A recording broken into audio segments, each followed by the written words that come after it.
Speaking of people laughing at it. Oh. And we are live. Welcome to the NBA Deeper Dive. It is, I don't know, Tuesday, November 21st. I legitimately forgot the date. I am Josh Engleman. I'm joined by Adam Scherer. We are brought to you by Vivid Picks. 5-game slate ahead of us. And honestly, while I do have some different exposures, we actually didn't get a single piece of news. Nothing has changed. We don't know this. Not that there was a lot like hanging in the balance, but we didn't get it, even if we could have. So pretty much like LeVert and Brogdon, right? Yeah, I think so. Seems like it. LeVert matters a little bit more than Brogdon, I would say, but Either way, it should be an interesting night ahead of us. Tourney games, baby. Gotta love the in-season tournament. Hit the like button. Subscribe to the channel, hit the notification bell so you know when everything goes live. Follow us both on Twitter. How's your day, man? What'd you do? Pretty good. Did content, worked out, did a show now. I was about to go to register hockey, but somebody just said there is no hockey, so I guess I won't be doing that. Not at all hockey? No, there's no hockey today. There are 14 games tomorrow. That seems smart. Yeah. So is it Canadian Thanksgiving today or something and we don't know about it? Maybe. I don't know. So yeah, we have 14 basketball and 14 hockey games tomorrow. Yeah. Not going to enjoy that one at all from a content perspective. It's just like, hey, tomorrow. Play the two best guys on every team. That's your pool. Everybody else is going to look like shit. It makes content easier. It does. It makes content annoying, though. It makes it boring, but it's easier to do.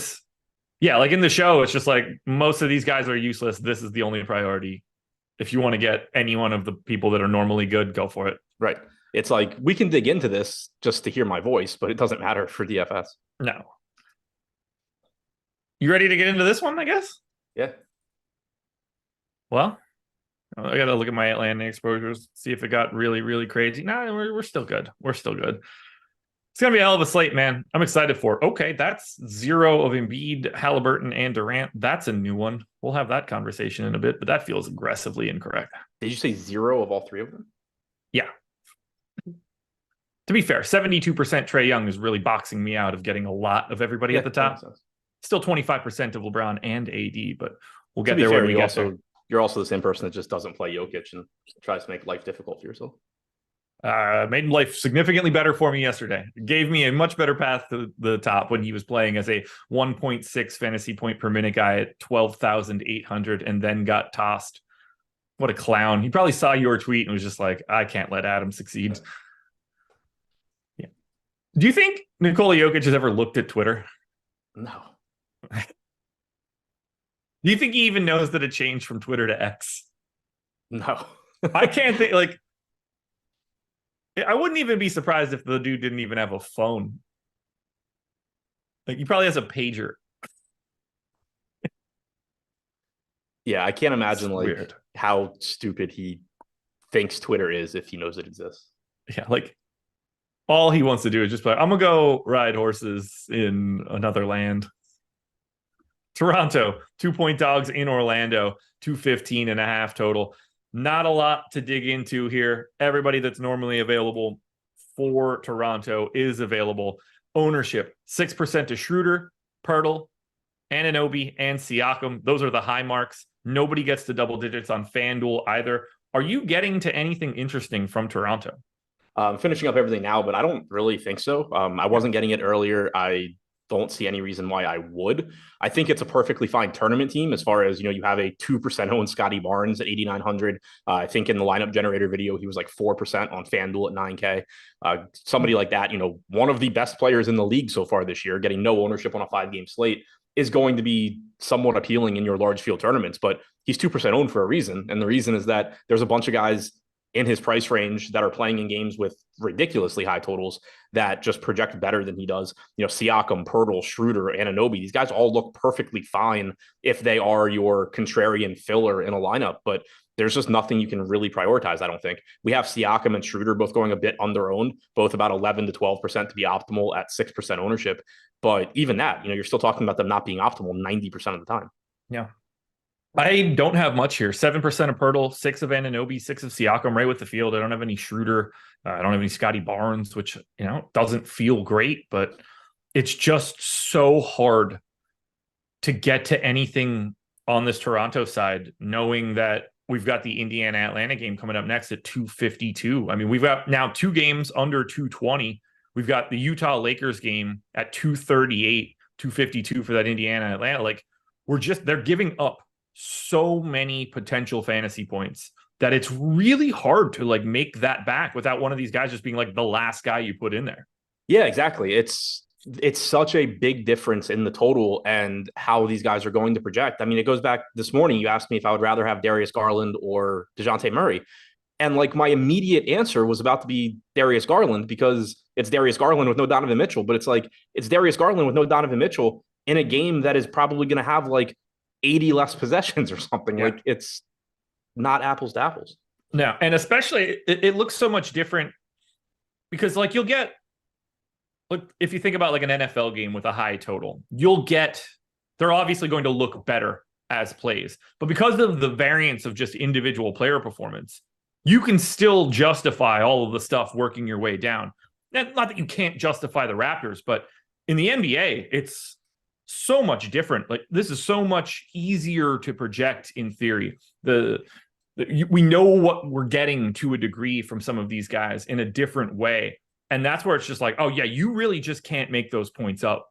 It's without randomly broken pricing. If everybody's priced like they were supposed to be for a neutral slate, you can't really, it becomes close to impossible to make that up.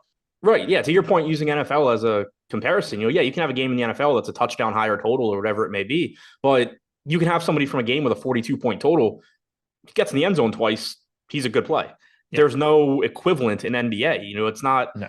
You can't look at this and go, this game's total is 30 points less or whatever, 40 points less than the Indiana game, but maybe Scotty Barnes will make some 10-point baskets. Like it doesn't exist. So good luck. And I did just get everything finished up. 6% Achua on DraftKings, 4% Siakam, 2% apiece, Anunoby and Pirtle. That's my Toronto. Yeah, there's just nothing here. There's really just nothing here. Wish there was.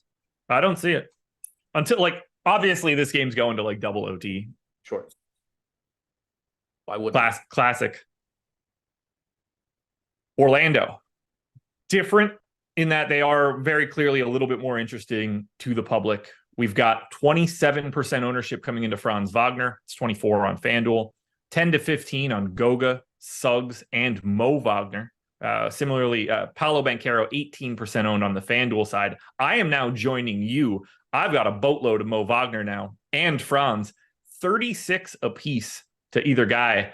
Give me, it's Team Wagner going on in Orlando today.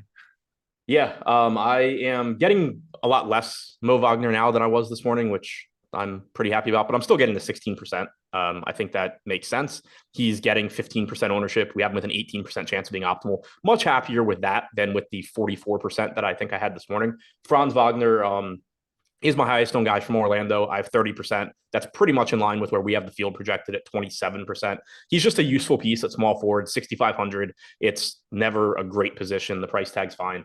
So those are the two I'm getting to the most. And then it's, just getting 8% Banchero, 4% Suggs, 2% Goga to kind of just round out lineups. The field's a little bit heavier on Goga and Suggs than I am, but nothing too crazy there. They're both getting 10 to 11% ownership. So the pricing, I think, just makes it easier to get to the Orlando side than the Toronto side. But neither side overall is very appealing, with the exception of, Franz Wagner being one of the better small forward plays.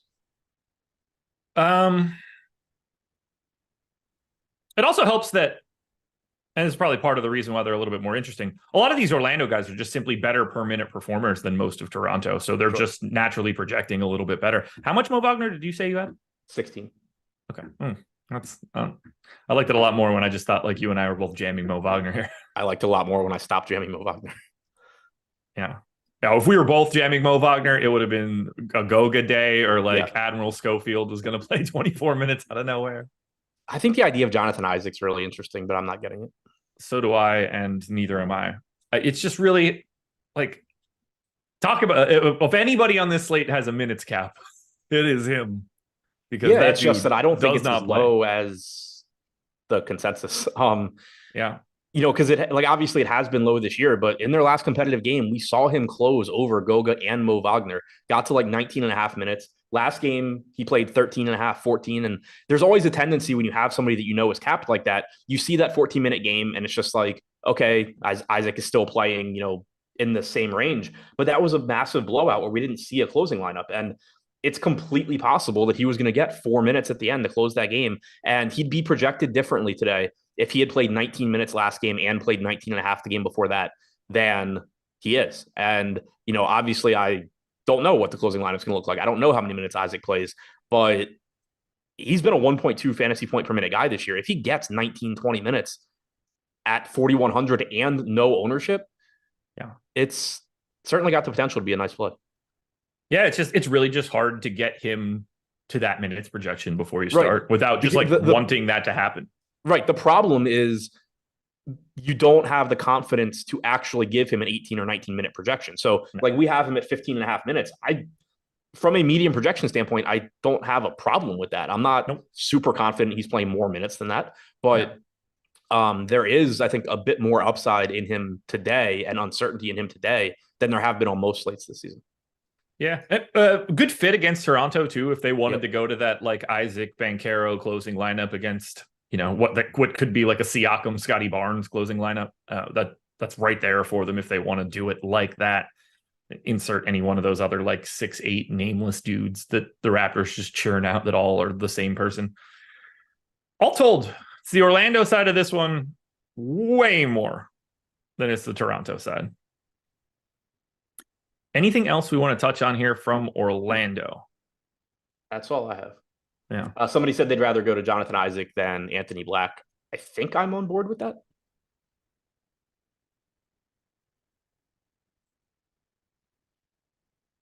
I think it's close. Yeah. The shooting guard small forward for Black is just so valuable. Yeah. We have Isaac projected 3 points, 2.5 points ahead of Black. It's not like Black's playing certain minutes. No. He's a half fantasy point per minute guy. Yeah. Isaac is the type of guy that I prefer rolling the dice on, just because when he's out there, he does generally produce. It's a little bit different because there's still not that much minutes volatility. I don't think you can get a 24-minute Jonathan Isaac game. No, I think that's impossible. If you do, then congrats on your 100K. But so that's it's a little bit different. When we talk about guys like Jalen Smith, for example, it's if he's out there, he's putting up fantasy points. You just need him to be out there. Isaac can only be out there so much, but I do think I still prefer him to Black. Yeah, I think I'm just getting close. Either one. Let's see. So on the 15th, that was a day where Gary Harris came back, played 21 minutes. Black started and closed, played 26 and a half. So I think the ceiling that you're looking for Black is that like 26, 27-minute game. We've seen that it can happen. And that was a game that did have Isaac too. Whereas Isaac like isn't going to fall into that because they're terrified that he'll just break. Right. But if Anthony Black falls into that, that means like 14 fantasy points. Probably. Yes. Probably. I mean, like you can make the argument if he plays that many minutes, maybe he's playing better, but yeah. Okay. Anything else for Orlando? I guess that was no, correct? That was no, followed by 5 minutes of talking about more stuff on Orlando. Yeah. Yeah, we're good at this. This is the first time we've done a show together. This is all new to us. We got to really find our sea legs. Schedule for the rest of the night, quite simple. NBA Live Before Lock comes up next, and then we're done. No more live shows, no football or anything on a Tuesday yet, but I'm sure the NFL is working on it. Everybody wants Tuesday night football. I'm going to take a sip of this water because I think that I'm going to choke. This really is your first show. Yeah, I don't know. Something there. I don't know what it could have been. Just hot air coming in the old gullet. If you want to be a part of the Stochastic Hall of Fame, very simple. Head to stochastic.com/avatar. Download our logo. Load that up on DraftKings or FanDuel or wherever you're playing. If you finish in the top 3 of a contest that has at least 5,000 entries, you can get 1 free month as long as you tweet that result to Stochastic HOF. We want to promote your wins. It helps us look better too. And then we want to give you a little something for it. This costs you nothing. You can go right on over to stochastic.com/avatar, download that picture. No cost. You just pop that on there. You don't have to use, like, if you're just using a random picture, there's no reason to skip out on this. All you're doing is blocking yourself out from getting a $200 value on, an NBA Sims package for a month. Why wouldn't you want to check that out, guys? You see those logos at the top of tournaments all the time. Short Gamer TV picking up $1 million a week and a half ago.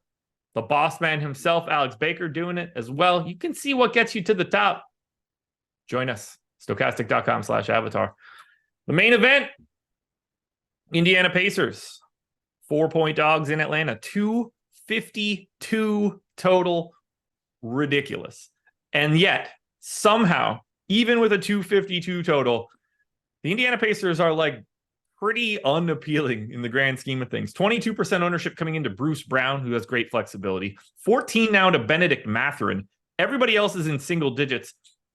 41% ownership to Bruce Brown on FanDuel, and he's small forward only. Wild slate here for Indy. I want pieces, not really getting that much. Yeah, my Indy exposure looks entirely different right now than it did earlier today, and it's more in line with like what I expected, but I liked this morning better. Bruce Brown showing up 30% of the time for me on DraftKings is the high water mark. 22% ownership, point guard, small forward, 5,500. Again, small forward is just not a very good position. Being able to get a very reasonably priced Bruce Brown is pretty nice. It's going to open some other stuff up for you, especially on a slate where you have a lot of guards to pay for. You have a couple centers you can pay for if you want to, and Embiid and Davis. Also, just some solid mid-range centers to get to. So I think he's a really valuable play. I understand why I'm getting more of him now. I'm also getting 28% Jalen Smith, who is center only on DraftKings. That does reduce his value from where it was when he was power forward eligible, but 4,200 is just a really cheap price tag for somebody that produces fantasy points at the rate that he does. He's at 1.33 DraftKings points per minute this season, backing up Miles Turner. He's just cheap enough where even if he plays the normal backup role to Miles Turner, he probably will be fine. And the opportunity cost at center today isn't that high, with it only being a 5-game slate and a lot of these teams having pretty mediocre center options. But then if you do get a Miles Turner foul trouble game, rolled ankle, Jalen Smith just playing well, and he gets more minutes, he can very easily become a guy that you have to have at 4,200 just because he is so productive. So, getting the 28% of a backup center that is center only isn't the best feeling in the world, but he's only 7% owned, and we have him with an 11% chance of being optimal. It's just at that ownership, I really like getting to him as a value piece. I'm getting the 8% Mathurin, 4% Turner, 2% Toppin. So I lost the good players from Indiana that I had this morning. This morning, I was around 2x the field on Miles Turner. I was 2x the field on Halliburton. I'm not getting much, if any, of either guy now on DraftKings, which I would kind of like to change. I love the idea of Halliburton in particular in tournaments today. At a fraction of the ownership of somebody like Trae Young. I do think he's going to be easier to get to on FanDuel because he's $100 less than he is on DraftKings. It's reflected in his ownership as well. He's 23% owned with a 29% chance of being optimal on FanDuel compared to 9% owned with a 16% chance of being optimal on DraftKings. So I think just a much easier FanDuel play. So a very good play on either site just for different reasons. And I do wish I was getting to a bit more Halliburton. Yeah, I've got 16% of Brown. I've got 20 of Jalen Smith. I'm interested that you're getting a lot of Jalen Smith, but not as much Mo Wagner. I would have assumed that that Smith would become more of him just because of the positionality. I'm guessing it's the ownership. Yeah, probably. Yeah, because just when you said it, I was just like, oh, wow, I'm really surprised, just given that it's obviously way easier to roster Mo Wagner. Yeah, but it's on this slate, because it's so difficult to get to Embiid on this slate. Davis, certainly is easier to get to, and I'm not really getting. I'm getting in a decent amount of Davis now, but I just don't think the opportunity cost at center is that high. And Wagner and Jalen Smith are essentially the same play, except Smith is a better point per minute guy. So looking at it through that lens, yeah, I agree that it's easier to get to Wagner. There's more roster spots you can get to. But considering that center isn't as deep a position today as it normally is, I do like the idea of just getting more Jalen Smith at half the ownership. Yeah, I don't think that's crazy at all. Like I said, I'm 2xing Jalen Smith, so I'm right there with you. You and I can hate him together when they inevitably, when we see that Isaiah Jackson checks in first. Right. It's that, I joke, I say that, the amount of times that these sort of things happen when we talk this into existence, it's almost there's no daily. we, because I don't say this shit for a reason, and then you do it. That's fair. I'm really not helping matters. I don't have much. I got 8% Halliburton now, 8% of Miles Turner, 9 of Mathurin. I don't mind any bit of Indiana that I get. They're obviously relatively contrarian for, outside of Bruce Brown. I'm happy to just have any piece of this game just because for Atlanta to actualize themselves, somebody's probably playing pretty well for Indiana. Yeah, agreed. Then we go to Atlanta because I think that's this is the main event of the evening. I'm just going to read off let me see if we got an ownership update before we started. No, we didn't, which is fine. Nothing's happened. 12% ownership to Bogdanovich, 30% to Capella, Jalen Johnson. We've got 20 to Bay, Okongwu, Hunter. We've got 40 to Trae Young, 10 to DeJounte Murray. These dudes are pulling tons and tons of ownership. They are very clearly the best plays of the slate that you can get to from it. This is just laser focused onto Atlanta. Where do you start? For me, now it's Trae Young. I was getting right around the field on him this morning, and I was fine with that. I was getting more Halliburton at low ownership, but I'm getting a ton of Trae Young now. He's my highest owned guy at the moment. I'm getting 76% on DraftKings. 9,100 is just a really good price tag. This game is obviously great. Trae Young is obviously great. I kind of feel like I just have your exposures from this morning, but smart. Getting to a ton of him. I'm getting a ton of Jalen Johnson now. I think I had 18% this morning. Now I'm up to 62. Power forward, 6,100. Good fantasy producer. He's very popular. He should be 35% owned, 30% chance of being optimal. So very popular, but not going that over owned. And it's going to go back to, we talked about it this morning. I think when we got to Phoenix, this game and Atlanta in particular is very popular. But the problem I think that I'm running into, and I don't disagree with it, is that Atlanta's really popular. A lot of their guys are going quote unquote over owned, but it's not like Phoenix is getting no ownership or the Lakers are getting no ownership. The teams in other good spots are still getting ownership, and most of their guys are still also projected to go similarly over owned in terms of percentages. So, proportionally. So it kind of just comes back to okay, well, I'm going to just play the guys that look the best because none of these guys none of these good plays look like they're really going under owned from these teams with massive totals. So getting to a lot of Jalen Johnson, still getting a lot of Clint Capella, 60% now compared to 80 this morning, but 5,700, 32% owned, 27% to be optimal. DeJounte Murray at 8K, 11% owned, 13% chance of being optimal. I have lost a lot of him since this morning. I only have 10% right now, so pretty close to the field. 32% of Neko Okongwu, so a little over the field there. 40% DeAndre Hunter, over the field there. 2x the field on Bogdanovich. Still not getting much Sadiq Bey. I'm half the field at 10%, but that is 8 guys from Atlanta that I have in at least 10% of my lineups right now, and the field, doing the same thing, even though the numbers are a bit different.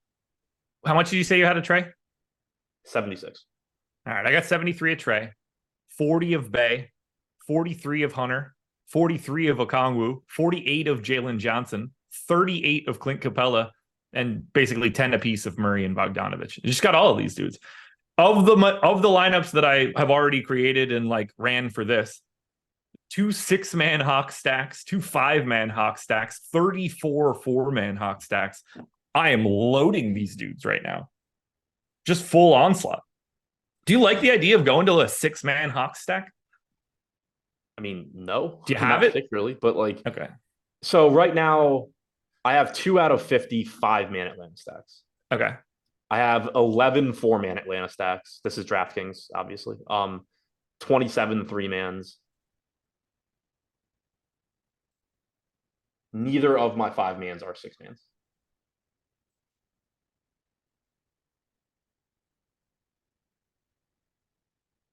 Yeah, I have the 2 5-mans that I have. One has Halliburton, one has Mathurin. So I'm very happy that I'm like bringing something along for the ride. Would you want to generate lineups that have a pacer in an onslaught like that?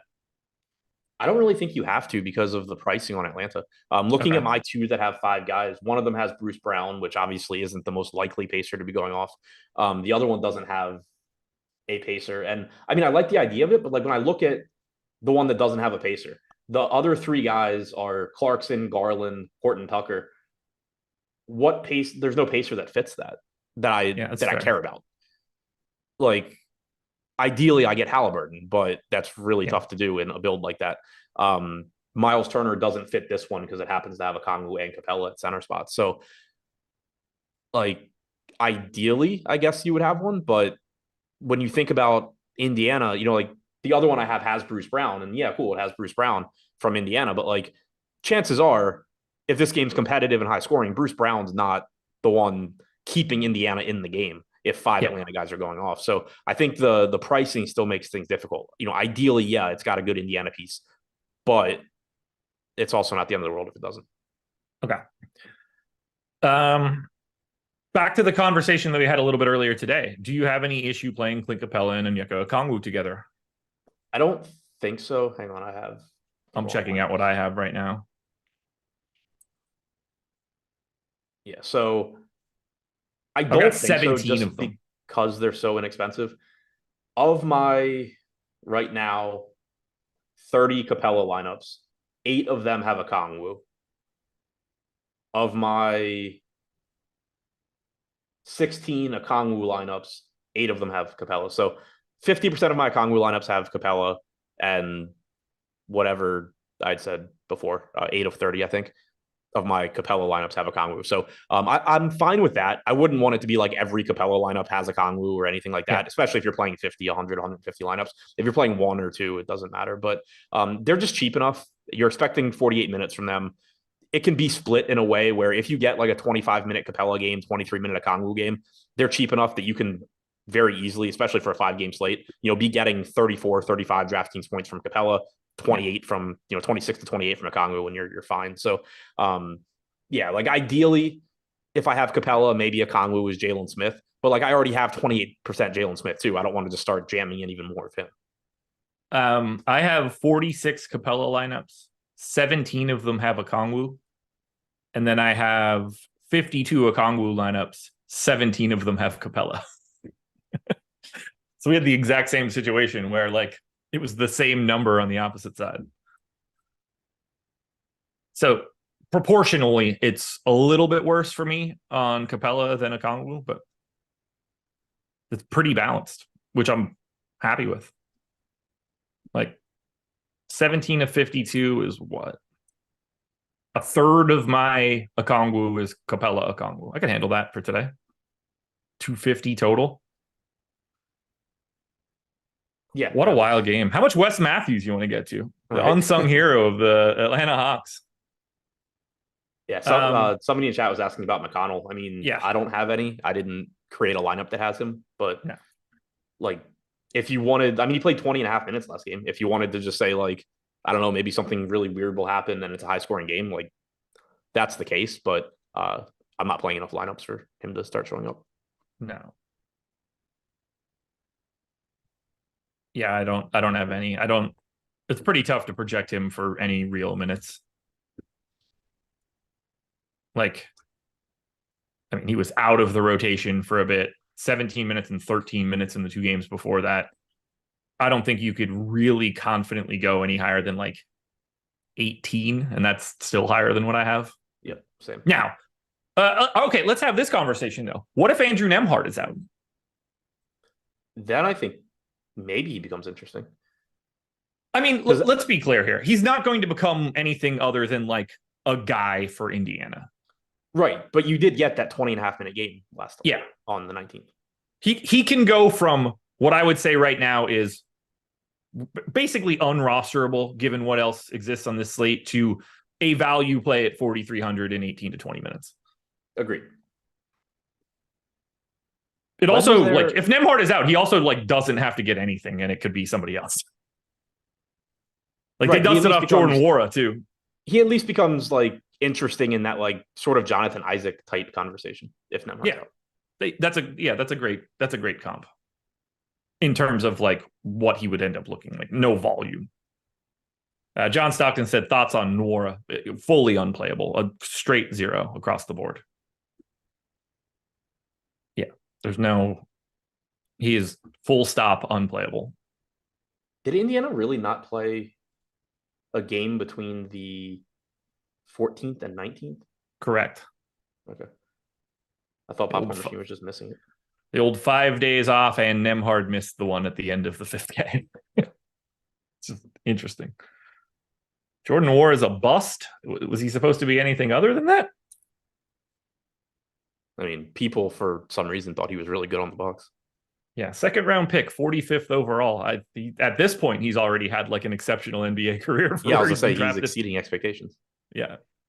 All right, let's get out of this one. Exceptional side for Atlanta. Anything else you wanted to add for Atlanta? Play all the Atlanta guys. Allrat just hit us with the super chat. We could acknowledge that one. Okongwu or Reddish? I have Capella and 4 Hawks on DraftKings. I mean, like, they are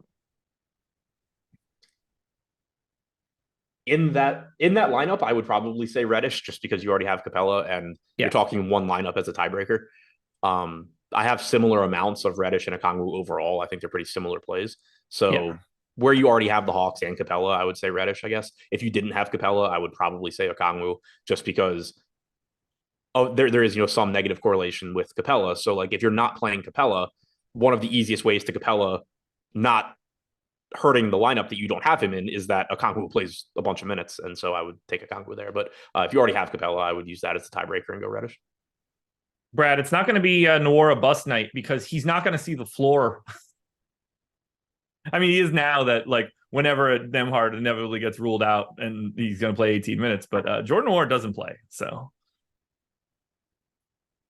I don't know what kind of crazy shit Indiana was doing this last one. Ben Shepherd got out there in the 1st and 2nd quarter. Yeah. Jarris Walker got out there for like 2 minutes. Both of them ahead of Jordan Nwora. Nwora closed the 2nd quarter. Like, they did some wacky shit. Yeah.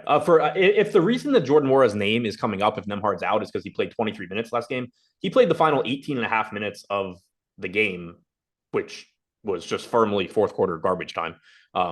Bruce Brown, Miles Turner, Obi Toppin, Tyrese Halliburton, Buddy Hield, Aaron Nesmith, none of those guys stepped on the floor in the 4th quarter. The only actual player that stepped on the floor in the 4th quarter was Mathurin. For some reason, came back in and played like the final 5 minutes of the game. I think just because they cut it to like, maybe we need one more guy out there to juice the offense and keep going. Yeah, I mean, they did go on a Mathurin 34 to 10 run. Like, I don't know. I sort of get it. I would never do it, but it's whatever. Green Checkmark hit us with a member message. 18 months. Good to see. I think I know what you're trying to ask. Largest ownership discrepancies between DraftKings and FanDuel. So, like, who's heavily owned on one and not the other? I don't have like a quick Halliburton's way to look got to at be up there. I don't. 9 on DraftKings, 23 on FanDuel. I mean, Bruce Brown's 40 and 20. Yeah.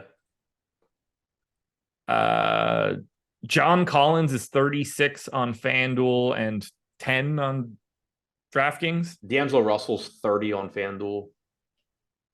THT is 33 on DraftKings and 10 on FanDuel. Not something I ever look at. Yeah, Grayson Allen's 26 on FanDuel, 13 on DraftKings. Appreciate the super chat or the member message at the very least. All right, you ready to go to Cleveland? Yep. Cleveland Cavaliers are 7.5-point dogs in Philly, 219 total. This total is coming down. And this one's a really interesting one to me. 17% ownership to Garland, 20 to Mobley, 14 to Allen. We don't know the status yet of Karis LeVert. That will have a bit of a trickle-down effect here. I'm getting one of these guys that's getting ownership, and I am not getting another one. What are you doing with Cleveland? I'm getting a lot of Darius Garland now. So this morning I was around the field on him. I was playing a ton of Murray, and we had talked about that as kind of like a comparison. Now I am getting more Garland. He is a little bit less expensive than Murray. Getting 17% ownership. I have 42% right now. Ooh. He's played 2 games without Mitchell so far this season. I think 1.15 DraftKings points per minute in those games off the top of my head with a 34% usage rate. 12 games without Mitchell since the start of last year. 1.3 DraftKings points per minute, 31.2% usage rate, 38.5% assist percentage, 35 minutes per game. It's not a very appealing game, but it is a very appealing price point. It is a very good player. I'm getting a lot of him. Mobley's getting 20% ownership. I have about 10. Allen's getting 14%. I have 12. So I'm way over the field on Garland right now. I'm pretty much in line with the field on Allen. I am about half the field on Mobley. And then I'm not getting to another guy on Cleveland on DraftKings right now. That's with Karis LeVert projected in. If LeVert misses this game, Strus looks better. Dean Wade becomes playable if you hate yourself. Craig Porter Jr. becomes playable at 3,800 if LeVert is out. But with LeVert projected in, I'm just getting to those 3 guys. So I got 30% of Garland. So we're on the same side there of like getting up and over the field. How much did you say you had of Mobley? 10. I have 2. I don't know what it is, but like I can't find my way to him. I looked through everything because when I ran it earlier, I got 0. And I was like, all right, is he like Evan Mobley the second or some shit now? And I don't have something in here correct. Well, part of it's probably Mo Wagner. Probably. So I went back and like looked through, you know, I look at load my rates first. I don't make adjustments for markets or anything like that. Then I go to see if I'm in the ballpark. And then my points prop was right on the points prop. My rebounds prop or my rebound projection was right on the rebound prop. My assist projection was right on the assist projection. I was like, all right, well, I don't know how to project him any differently. And if I do, it's like I'm immediately looking at this to me incorrectly. So I have 2%. I basically don't have him in everything that I have. He would be graded out as my least favorite play of the day relative to ownership. Take that for what it's worth. It's Evan Mobley. I don't love it. I think he just gets kind of squeezed by the way we're building our lineups. Like we're going so heavy on Trae Young. That's a spot where we're paying up a little bit. I think you're getting the Franz, right? I am. Yeah, so am I. I think that price range is just getting squeezed a little bit. And when you are in that price range, like for both of us, Darius Garland's taking priority over Mobley. But it's a spot where I don't think our exposures should be giving you the idea that like Mobley's a bad player. You shouldn't play him. It's within the context of the lineups that we are playing and we've built. Mobley's kind of just getting kicked out of them. LeBron is going to take, is probably taking ownership for us or, exposures for us. But I don't think it's like a knock on Mobley. I think it's more he's just like going a little bit over-owned. We have him projected for 20% ownership at 13% chance of being optimal.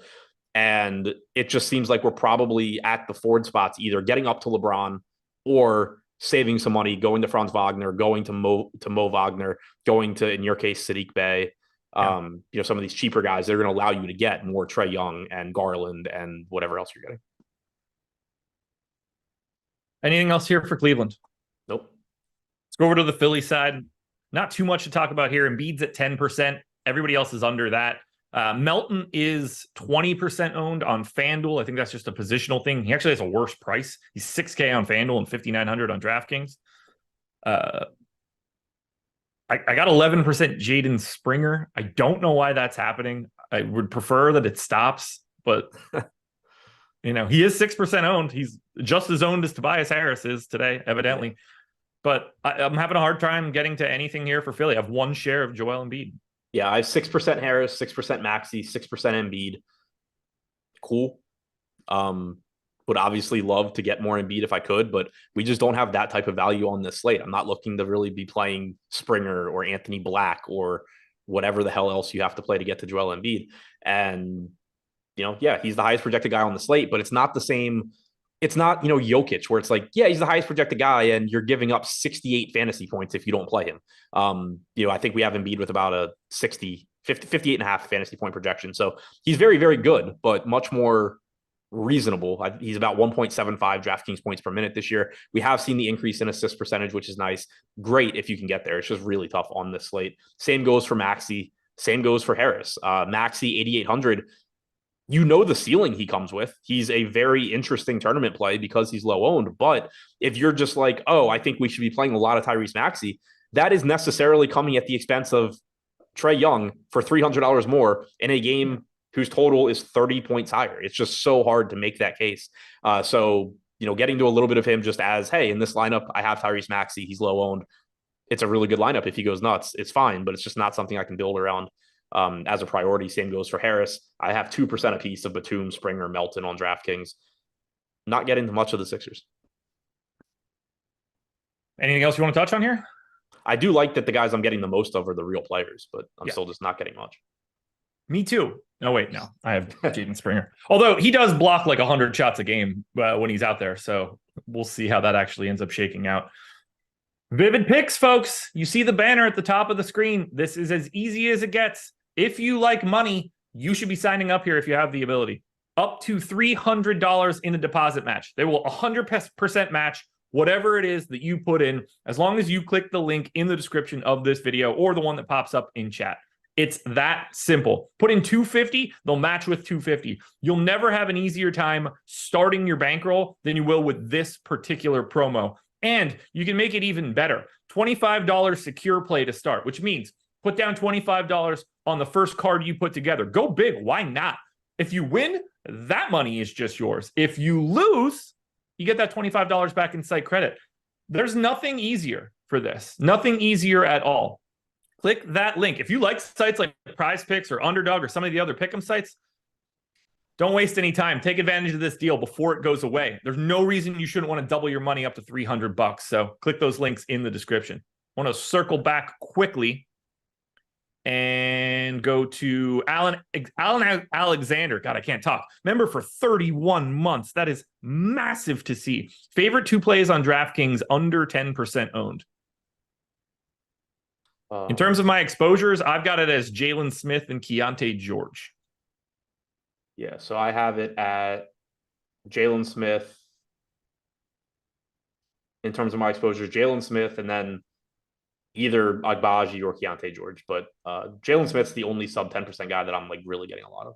Yeah. If we're trying to be like funny about it, Joel Embiid, Tyrese Halliburton, Kevin Durant are like real answers. But those are obviously great, but hard to get to. Yeah.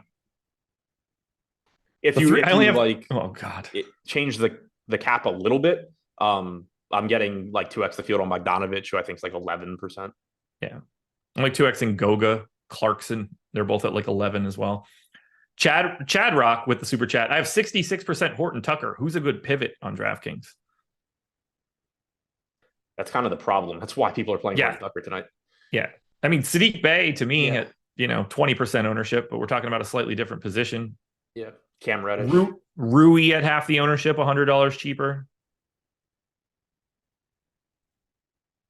I mean, DeAndre Hunter, $300 cheaper at 10% less ownership, depending on like how much you're trying to pivot. Yeah. I don't think there's a true like low owned pivot. I think you can get lower owned. And like you were saying, all those guys, Hunter, Rui, Reddish. I mean, Torian Prince is disgusting, but. All righty. Well, let's keep this bad boy moving. 2 more games to go. Not a lot to say, though, in this next one. Portland, 2 touchdown dogs to Phoenix, 223 total. We are waiting on the news of Malcolm Brogdon. We have not gotten that yet. He is questionable for today. Everybody that has been out is out. The problem is, even if Brogdon is out, I think this team looks awful. 5% ownership to Jabari Walker, 5 to Shaedon Sharpe are the 2 high marks. I have 3% of Ayton, and that's it. Now, Grant Brogdon and Sharp are getting ownership on FanDuel, but that's just a function of the way their positions work. You don't have guard and forward spots, so you have to force people into point guard and shooting guard and small forward. That's why you see some of the ownership look a little bit different on FanDuel. I basically don't have Portland. Yeah, I have a lineup with Jabari Walker, and that's the extent of Portland right now. Now, that is with Brogdon projected in. If Brogdon is out, then Sharp, Grant, Mays all look marginally better, but I don't think they're going to look better enough that I'm getting a lot of them. Yeah, so like they've already been playing these games without Malcolm Right. Brogdon. The prices are already reflecting the fact that Malcolm Brogdon hasn't played since the first 5 minutes on November 8th. I think the guy that probably changes the most is Skylar Mays, just because like at 6,500, if Brogdon is in, he's essentially unplayable, I think. But if Brogdon is out, you should be getting him starting and playing big minutes. You know, he's played a big role as a playmaker, hasn't been the highest usage guy. So that's like the biggest change, I think. Like Jeremy Grant, Shadon Sharp, they're playable if Brogdon's in, just, you know, as 3, 4, 5% owned contrarian guys. And they're not going to look that much better if Brogdon's out. I think the big jump is for Skylar Mays, but it's still probably not a big enough jump that he's any sort of priority. And then we hop over to the Phoenix side of this one. Nothing interesting here. Bradley Beal obviously still out and will be for an extended amount of time. Still kind of wild that like he only played at a time when Booker was out and these guys. It sucks. Like I just want to see this team play together. So do I. And like obviously I'm a big Bradley Beal fan too, but well, I'm a big fan of all three of them, which is part of the reason I really would like them to play together. Yeah. Scattered ownership to Phoenix, other than 20% coming into Nurk, which feels a little bit higher than it was when we had it this morning, but right around 10 on Booker, Eubanks, Gordon, Allen, Durant. And that's sort of what I'm getting. I have like 8 to 10% of everybody I just named, but I am way under the field on Yusuf Nurkic. I have 14% Nurkic, so I'm more in line with like our optimal percentage than ownership, a little bit under the field. He's the only guy from the Suns I have double-digit exposure to. I have 6% Gordon, 2% Eubanks, 2% Grayson Allen. I didn't get to any KD or Booker, which sucks. I would like to be getting some, but right now it's just all going to Trae Young, it seems like. Yeah. 9 of Booker, 6 of Eubanks, 8 of Gordon, 8 of Allen, 8 of Durant, 4 of Nurk. But I just realized for some reason I was shorter on him by a minute on him than I really should have been. So I think that's going to climb to like 8 to 10%. For some reason I had him in for 25, which would be pretty outlandish. Yeah, I just looked like because I think, or I was thinking that part of the reason that I'm getting Trae Young so much and I'm just not getting to these other stars could have been that I was just looking at 50 lineups instead of 150, because like in theory, that is something that Trae Young would start to come down and you start to filter those other guys in as you're playing more lineups. But even if I go to 150, I'm up to like 3% Booker now. I still don't have KD. Young is still in 62%. The very unfun game. I do not want to see this game be like competitive and useful at all. Just like let Phoenix deal with it. You know, casual Durant Booker days. They can't really get anything done. Nobody looks good. That's what I'm looking for here. Nothing else for me here. I don't have a promo or anything for you guys, so I'm just going to hit you with this one pretty simply. Just sign up at Stochastic. Whether you want NBA, Sims, lineup generator, NFL, Sims, lineup generator, golf, MMA, NASCAR, NHL. I'm probably missing some other things, all esports and stuff. I don't know if we still have that. Is esports still a thing, or did that go away after COVID? Pretty sure it's still a thing. Yeah, I know I saw Alex mocking somebody the other day for it might have been Whistles when Whistles was claiming he's the DFS GOAT, and I think Alex was pointing out that he doesn't play League of Legends. Oh boy. Anyway, just sign up. Come join us. If you get into our premium Discord, come hang out. We've got so much behind the paywall of projections and ownership and boom busts. And in baseball season, it's like top batters and top pitchers, top stacks, all that. We have tons of advanced data behind the scenes, sim tools, lineup generators, all that good stuff. It's a great time to come in. So join us. Links in the description, I would imagine. Ready to close it out? Adam hating on Embiid is weird. I don't think I said anything negative about Embiid. I mean, you do in like he's not as good as Nikola Jokic. Oh, sense, I mean, but in general, you're like, yeah, he's the very clear second best center. Yeah, no, I really like Joel Embiid as long as the conversation does not involve Nikola Jokic. Yeah. And we're certainly not hating on him MVP. for like, we don't love him as a DFS play today, but he is more than capable of ruining everybody's night. Yeah, I mean, I think he's a great player. I don't think he can be the best player on a championship team. But yeah, none of that's hating Embiid. Yeah, he's really, really good. Utah Jazz, 7-point dogs in LA, 238 total here. So this one is at least approximating Indy and Atlanta. And it's basically like 10 to 15% ownership on Sexton, Collins, Clarkson. I'll even say Keontae George, he's at 7, 16 to Markkanen, 10 to Agbaji, and then 33 to Talen Horton-Tucker, which is just comical for today's slate. And it's so comical that I can't even get away from it to a degree. I have 27. Like, I don't want it. He's a fantasy point per minute guy. He can play anywhere from 18 minutes to 29 like he did the last time. The real question is just like, how much do we think he plays? Your guess is as good as mine. The nice thing is that, he is a good fantasy producer. He's played 5 games off the bench now. He's averaged 21.5 minutes per game, 1.08 DraftKings points per minute. At that price with shooting guard, small forward, I mean, that gets it done. I hate the 33% ownership. He's only 16% to be optimal, but I'm still getting the 36%. So I'm right around the field. I think it's just the problem is just exactly what we laid out with that super chat a few minutes ago. If you are getting away from Talen Horton-Tucker, but staying in this price range and like you need cheaper plays to build a lineup. So the question becomes, where are you going? And it's like Cam Reddish, Rui, Taurean Prince, and these guys are all getting ownership. So either you're like, it's really hard for me to say, oh, well, I hate Talen Horton-Tucker at 33% owned, so I'm just not going to play him. And then justify how I'm going to like 2x the field or 3x the field on a popular Cam Reddish or a popular Rui or a popular Prince or whatever it may be. Like, these guys are getting ownership too. So I just don't know where else you're going. I think he's the perfect guy where if like you were just playing one lineup in a large field tournament or something, he'd be one of the first guys that I just say, okay, I'm not playing him. Yeah. But when you start playing 50, 100, 150 lineups, I don't really have alternatives to where I end up not around the field on Horton-Tucker. Yeah, like, I just wish I couldn't see his name and it was like, oh, there's a $4,600 shooting guard small forward that gets a fantasy point per minute with a little bit of minutes upside. Right. Seems like a decent, like, fit that guy in for the second highest total on the slate. And then he's going to go out there and play 18 minutes because they want to get Chris Dunn some run again. And all of a sudden I'm going to hate everything that's going on. Who else are you getting from Utah? Because I'm about 15% on George, Markkanen, Clarkson, a little under on Sexton. I don't have any John Collins, which is kind of a bummer.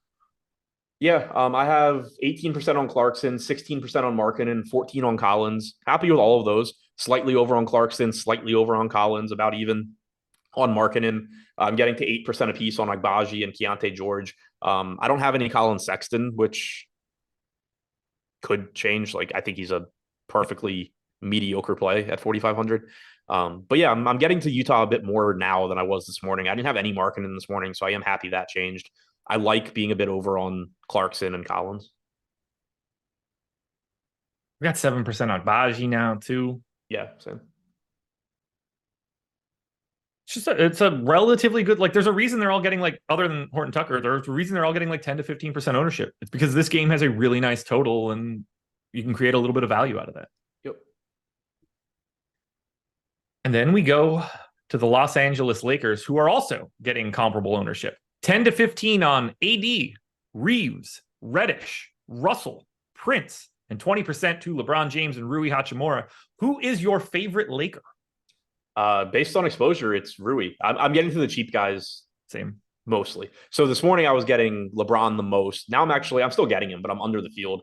I have about 16% LeBron, 14% Davis. This morning I had about 30% LeBron, no Davis. So if I'm playing 30% of those guys, I do like kind of just splitting it. They're obviously very, very similar plays. LeBron just has the better positional eligibility with Davis being center only. But I didn't really love the idea of not having any Davis. So I am glad to have seen that change. But Rui at 4,500, 20% owned. I'm getting 28%.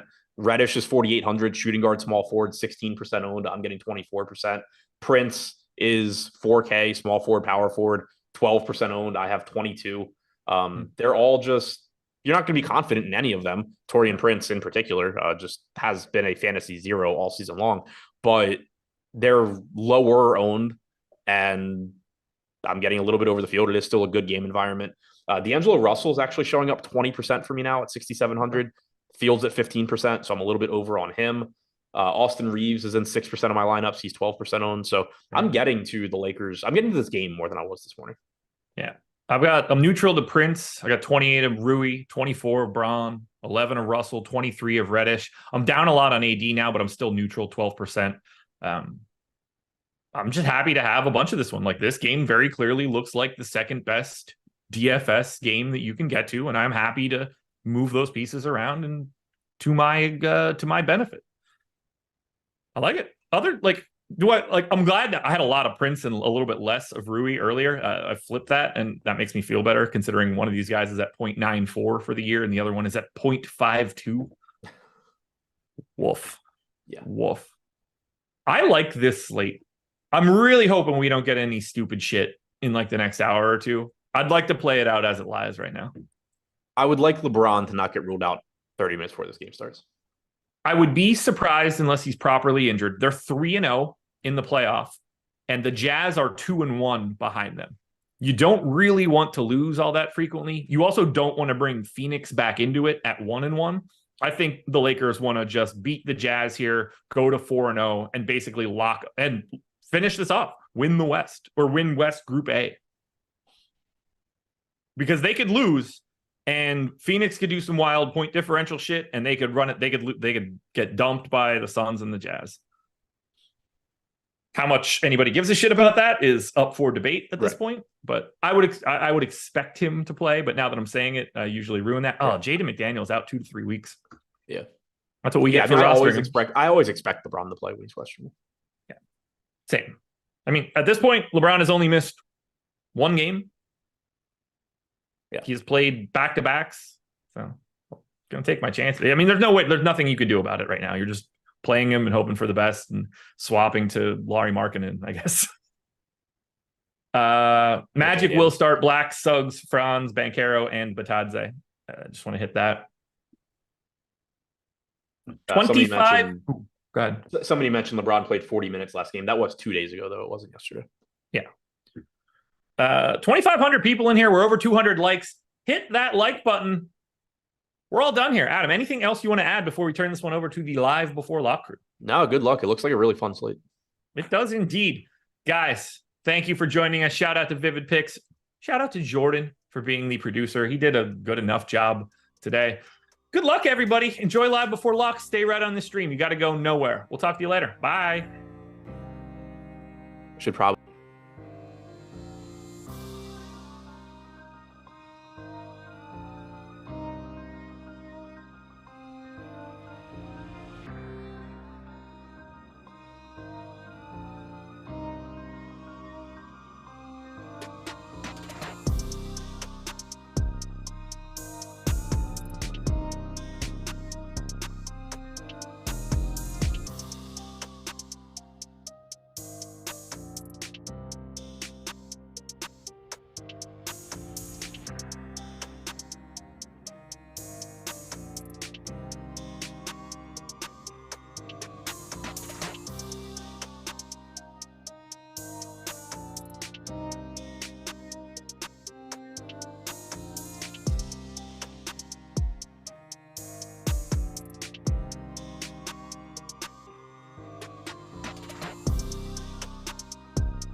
Oh, Jordan is a man. creature of habit.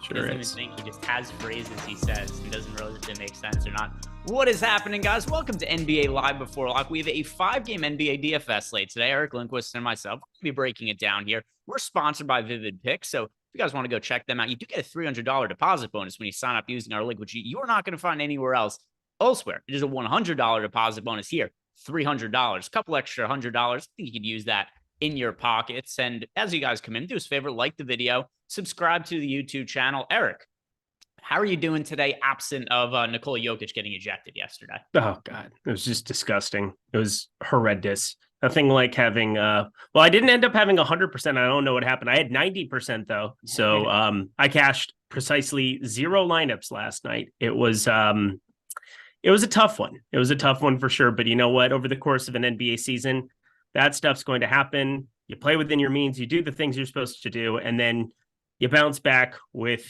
a vengeance today, right? Right? Yes, that's what we're going to do. If we're trying to pull positives from yesterday, our nukes of the night were both in the winning lineup on FanDuel. I had Jabari Smith Jr., who did very well. You had Peyton Pritchard, the exotic Peyton Pritchard, who also did really well. But it's one of those, and by the way, we also had Jokic got off to a really good start to the slate as well. He had 9 points, 5 rebounds, and 5 assists in the first quarter at the time that he got ejected. You know, it was hard for me to really feel too bad about it because I did think I had good lineups yesterday, other than Jokic getting ejected in the second quarter. It was I didn't dumb. have as much of him as you did, but he wasn't half my lineups. 0 is Eric's average. That's funny, Fantasy Phenom. That's funny. You're hilarious. My 1099s would like to tell you otherwise, but it is what it is. 0 is Eric's average. 0 in what? Life or just that's fantasy. He's saying cashing 0 lineups, but you know, it is what it is. I'm just better at life than you. It's okay. We all know it. We'll see how your camera feels about that in a few minutes. Yeah, I was going to say the 90-minute sweat begins. We've got it's only a 5-game slate. We once again have injury news. It's not quite as annoying as yesterday's news, but where I want to start by talking, Eric, is with Caris LeVert. He's questionable to play. We've already got Donovan Mitchell ruled out. So Darius Garland is somebody who's definitely a serviceable option on this slate, without a doubt, in the absence of Donovan Mitchell. But if Caris LeVert was to be ruled out, then Garland instantly becomes one of the absolute top plays that we have on the slate. So what is your expectation with Caris LeVert? And what are you doing to prepare yourself when, you know, it's not that he locks late in the night, does the Cavaliers game, but it is the second game of the slate that locked? Yeah, so 7:30 p.m. Eastern time. So we have one 7 o'clock game between Toronto and Orlando, and then we have the Cleveland-Philly game, Indiana and Atlanta, which locks after that. The total is a gazillion points in the Atlanta game. But what are you going to be doing with the Caris LeVert? I'm not going to do a whole hell of a lot. I think I'm going to get to pretty muted pieces of the Toronto and Orlando game. I don't think I really have to do just about anything. Obviously, I'm going to hope the news comes out as late as humanly possible. I hope it comes out at 7:25 p.m. Eastern time, maybe like 7:23 p.m. Eastern time. That way we can use the late swap tool here on the show. We can kind of incorporate that into our process and show you how we do things in that regard. But I think it's super easy. I don't really have any analysis until the news breaks. We'll be on the show when that news breaks, unless for some reason he gets scratched after being ruled in, which would be the stone cold disaster situation. But I'm not really doing anything. How about you? So what is convenient about it, and I think you really hit on it, is it's not like the first game on the slate is super desirable. First game of the night is Orlando and Toronto. It is the lowest total of the entire slate, 215.5 points. It's actually 3.5 points lower than the second lowest total, which is that Cleveland-Philly game. What's really nice is what I'm getting the most ownership to, which I assume is the same for you, is that Indiana-Atlanta game, which has a 252.5 point total. Off the top of my head, that's the highest I can remember in quite some time. I feel like I say that pretty often, but the totals always get gradually higher over the course of time. But 252.5, I think that's the highest total we've seen of the entire season. And since I have so much exposure to that game and it locks at the same time as Cleveland-Philly, it kind of takes care of itself for me. Yep, it's pretty clear cut. I think yesterday was just, should we not? And obviously what you needed to do was just jam Şengün. I didn't even care enough to go back and revamp my lineups. I was so dead considering every stud put up 65. That's, I think what really made it worse was there wasn't a stud that failed. other than Jokic. And he was the popular one at like 25% in all single entry in the $5, the $15, the $4, everything on DK. So I didn't even like, that's the first time ever that I've just walked away and just like watched football without late swapping in my entire life. It was actually a really sad experience at the same time that it was kind of cathartic. So I did still late swap. I updated my lineups and got myself to more of Şengün after we found out that he was officially going to be in. So for me, it's not like I didn't have the 90% of Jokic you had. He was in about half my lineups, which then at the end of the night, I got half of my entry fees back. So not to say that every Jokic lineup I had didn't cash and every non-Jokic lineup did cash, but it kind of felt like that yesterday. So I did update the Rockets because I did think it was getting me back, at least some min cashes by updating that. Yep. I had as much Şengün as I could get already kind of preloaded, and I was going to revamp it and rework some stuff if need be. I had a lot of them. It didn't matter. I didn't get remotely close. Let's go ahead and answer the first super chat of the day, which of course comes from our friend Ace of Spade, who wants to know the best options for DK tiers. So let me go ahead and pull this up right now. It is always how we kick off the show here. So we answer Ace of Spades super chat, one of the regulars in the YouTube channel, and then also somebody's always leaving us the super chats. Do you have lineups built for tiers at all, Eric? I do. All right. So tier 1 for me, I think we're choosing between LeBron and Anthony Davis. I'm curious how LeBron being questionable on the injury report could impact him today. But for me right now, the answer is LeBron. If he doesn't play, you go to AD, and it's a pretty easy swap. Yeah, there's going to be 1 or 2 games, maybe the entire season, where LeBron enters questionable and then doesn't play. So I think you're drawing to like a 5% outcome there. That's the impression I'm getting. It feels like the 2021 version where LeBron and AD were questionable on every injury report, and they played every freaking time besides one. Went back and looked at it. But LeBron James, 1.49 fantasy point per minute guy. Anthony Davis. LeBron's also just seeing the assist rate come up, seeing everything. It's a Utah matchup, 238.5 total. I mean, it's hard not to like LeBron a little bit more. And then, yeah, I would pivot as need be to Anthony Davis if something ridiculous were to happen. Next tier, we have tier 2. This is Trae Young for me. The total in that game is just so insanely high. You've got Donovan Mitchell, who isn't even playing today, Tyrese Maxey, Scotty Barnes. It's Trae Young. Yep. Tier 3. So tier 3, this one's a little bit closer. We have Pascal Siakam, DeJounte Murray, Lauri Markkanen, Jordan Clarkson, Malcolm Brogdon. The answer I want to go to here is DeJounte Murray. The only question becomes, Eric, well, do you prefer somebody else? Or do you have an issue with having Trae Young and DeJounte Murray in the same tiers lineup? I like Lauri Markkanen the most, so option C. All right, so you're going to go with Lauri Markkanen. I am going to go with DeJounte Murray. For the purpose of tiers, I don't really have like a massive issue with Trae Young and DeJounte Murray being in the same lineup. Tier 4, that is Darius Garland for me, and becomes Darius Garland even more if Caris LeVert is ruled out. We just got an update that he is still questionable, which is not really an update. Yeah, not a real update. Who's your answer in tier 4? Oh, sorry. I was revamping other stuff. It is Tobias Harris. Oh, he's not even in tier 4. Oh, sorry. I was on tier 5. Darius Garland. All right.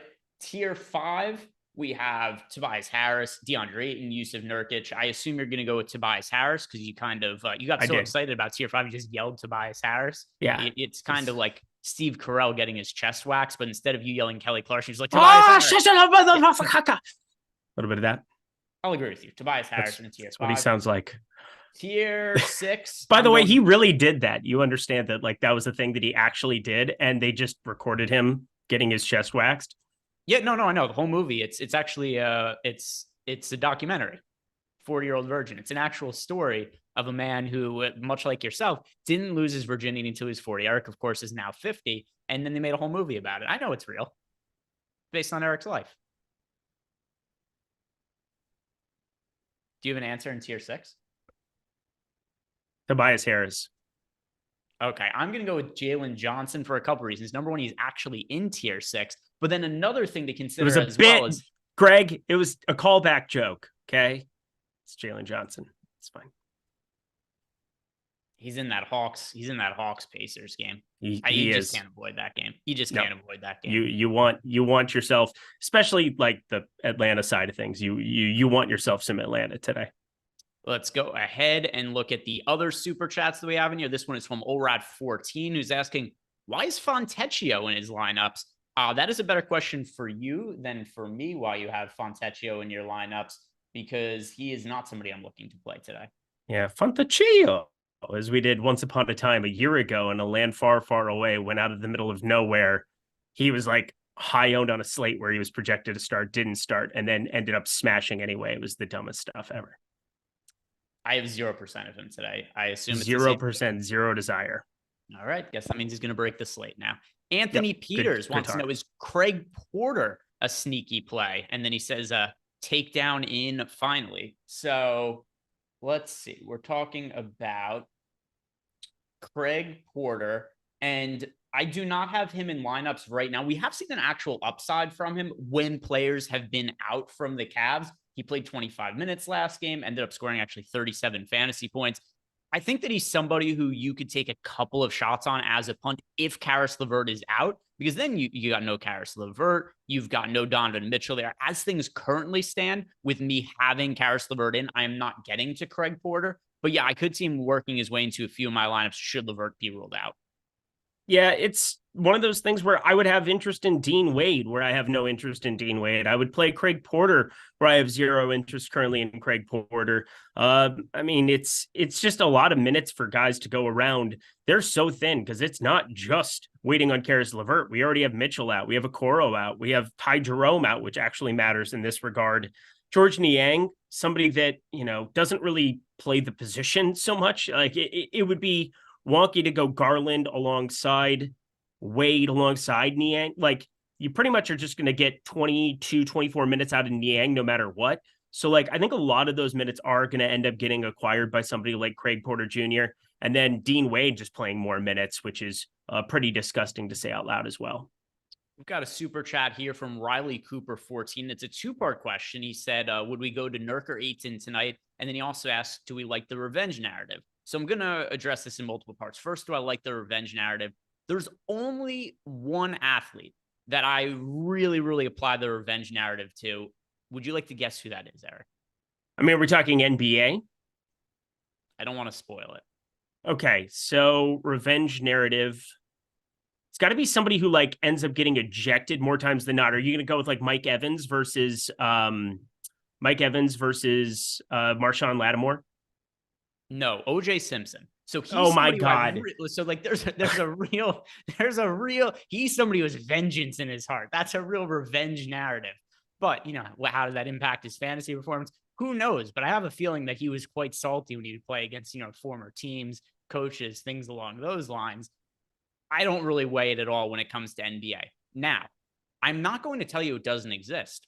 I certainly think there are some players who, when they play against former teams, there's definitely a chance that just because of their emotions, whatever it might be, that they see more usage in that spot. The problem is it's very hard to predict ahead of time, where even a player like Jimmy Butler, people say like, oh, there's a really vengeful player. Do you remember the first time Jimmy Butler played against the Minnesota Timberwolves when it was his first game against them? Butler didn't take a single shot in the first half. So you never know how these things are going to play out. I don't put any weight into it. Eric, thoughts? I have none. You never do you? I really don't. I'm speechless and I have zero thoughts. And pull the plug, Jordan. Pull the plug. As for the other part, Nurkic or Eden. So I look at these guys independent of any kind of revenge or anything. It's just, how do they look as options on this slate? And I'll go and pull up what I'm getting to here. So when it comes to Ayton and Nurkic for tonight, I don't really like Ayton. I do like Nurkic, though, and it's not because he's playing against his former team, but it kind of is in a weird way. It's because his former team totally just are rebuilding, and they traded away everything to the point where they suck. So it's kind of funny. I don't think Nurkic is going to do well because he's upset he got traded, but I think because he got traded, his old team is so bad that it's such a favorable matchup that there's real considerable upside in him against them. So I'm not really getting to Ayton. I do like Nurkic. Nurkic picking up some ownership today at 17.1%, and I think it's warranted. I think it's warranted as well. I think we need a warrant for you. Not for me. I didn't do anything. Okay. Yeah. Listen, one of us is here telling jokes on a stream. The other one out there killed his ex-wife, and he's also doing fantasy streams. I don't know if did you see there was like a radio show that had OJ on as a guest recently. He's doing underdog. Man. He's doing underdog picks on the show. He's like a tout now. Use promo code AQUIT. Yeah. Use promo code knife and you get 50% off. 50% off a life sentence. Promo code doesn't fit for a $200 first match deposit. Just the most ridiculous thing that OJ is out here also. Like he's competition for us now, which I don't feel great about that either. We're going head to head with OJ for viewership. Juice. Oh, promo code juice. Oh. OJ. Promo code Bronco. Think he was cheering for the Broncos on Sunday. Oh, juice. Promo code I did it.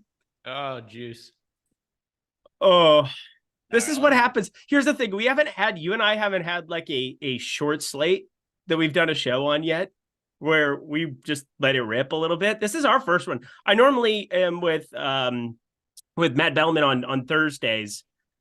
There's no basketball even on Thursday. There's 14 games tomorrow. Really excited to talk about that forever tonight. And then 3 NFL games. But yeah, I forget that you and I can really kill time. Emphasis on the kill. Yeah. It's just you and I for 5 games with no news right now. One of the only things OJ hasn't killed over the course of his time.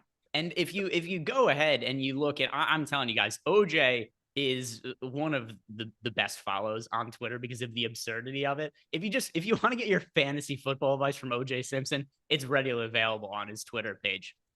Super chat from Sam Van Dam saying, I can't with you all today. Thank you for the super chat, Sam. We appreciate it. And anybody else who wants to support the channel, just like the video and subscribe to the YouTube channel.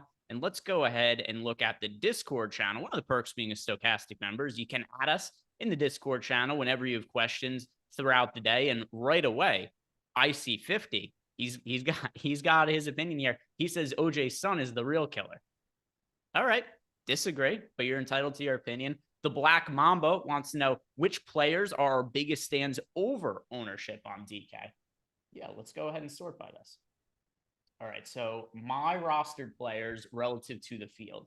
Some of my biggest stands. I mean, it's going to change probably. Darius Garland, I've kind of like preloaded. I will probably be scatter shotting that around the entire board in the event that it isn't Karis LeVert being ruled out. But I kind of like, I didn't want to fully build out Karis LeVert in or out. I kind of just straddled the middle. I'm playing on both DraftKings and FanDuel tonight. And I think the easiest way to handle it is just like playing a lot of Darius Garland and then figuring it out elsewhere. I think Trae Young too, you talked about it before. Trae Young, Jalen Johnson, just 2 parts of my lineups that aren't going to go anywhere no matter what happens to news. Seems like I'm just going to be not jamming them, but I'm going to be over the field on both of them.